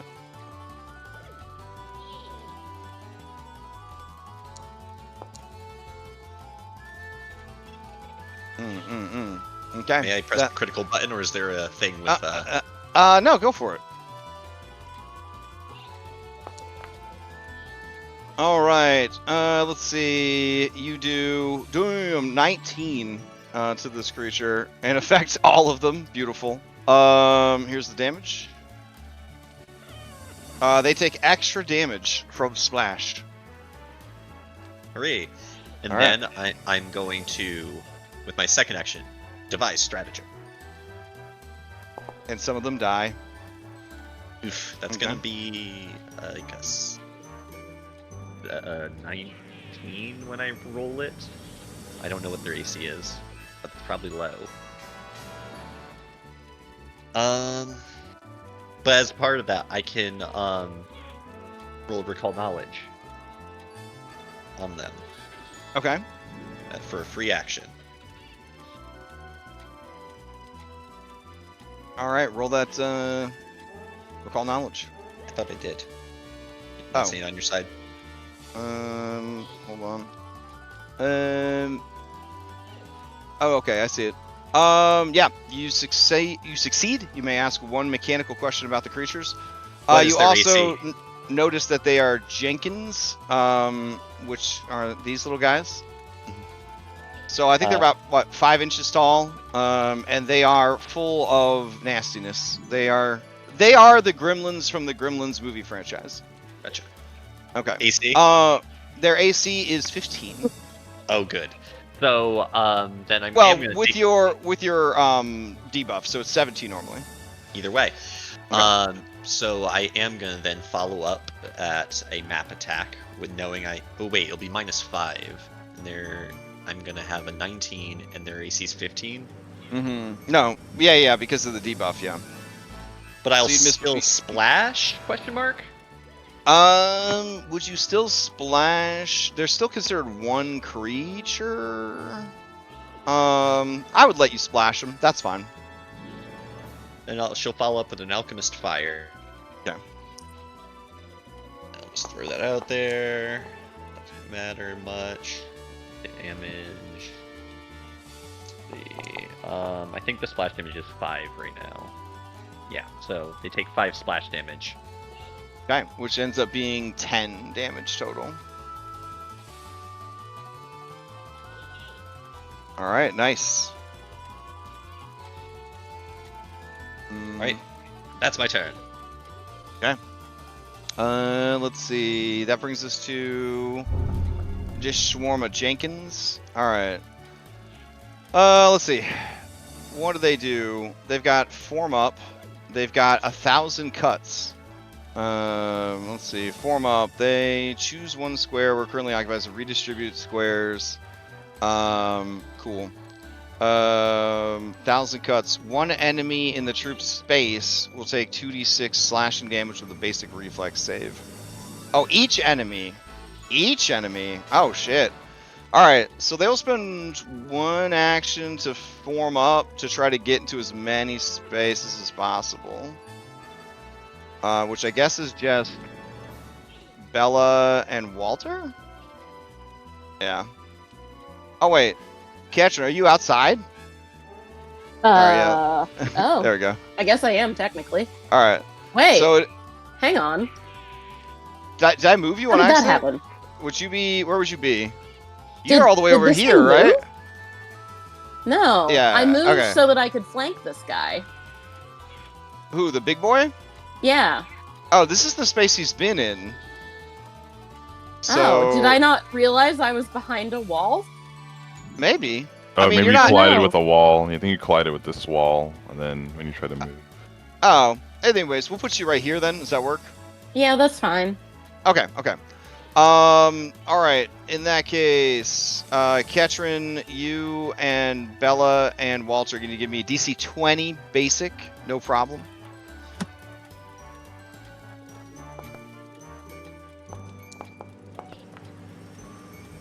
Oh my god. Don't worry, guys. We're at the end. We're at the end of the round and the session. Oof. So we're all going to work on better dice rolls next week. Here's 2d6 basic slashing damage. So Ketrin, you would take double. And then Bella and Walter, you would take half. And then they're going to activate 1,000 cuts a second time with their third action.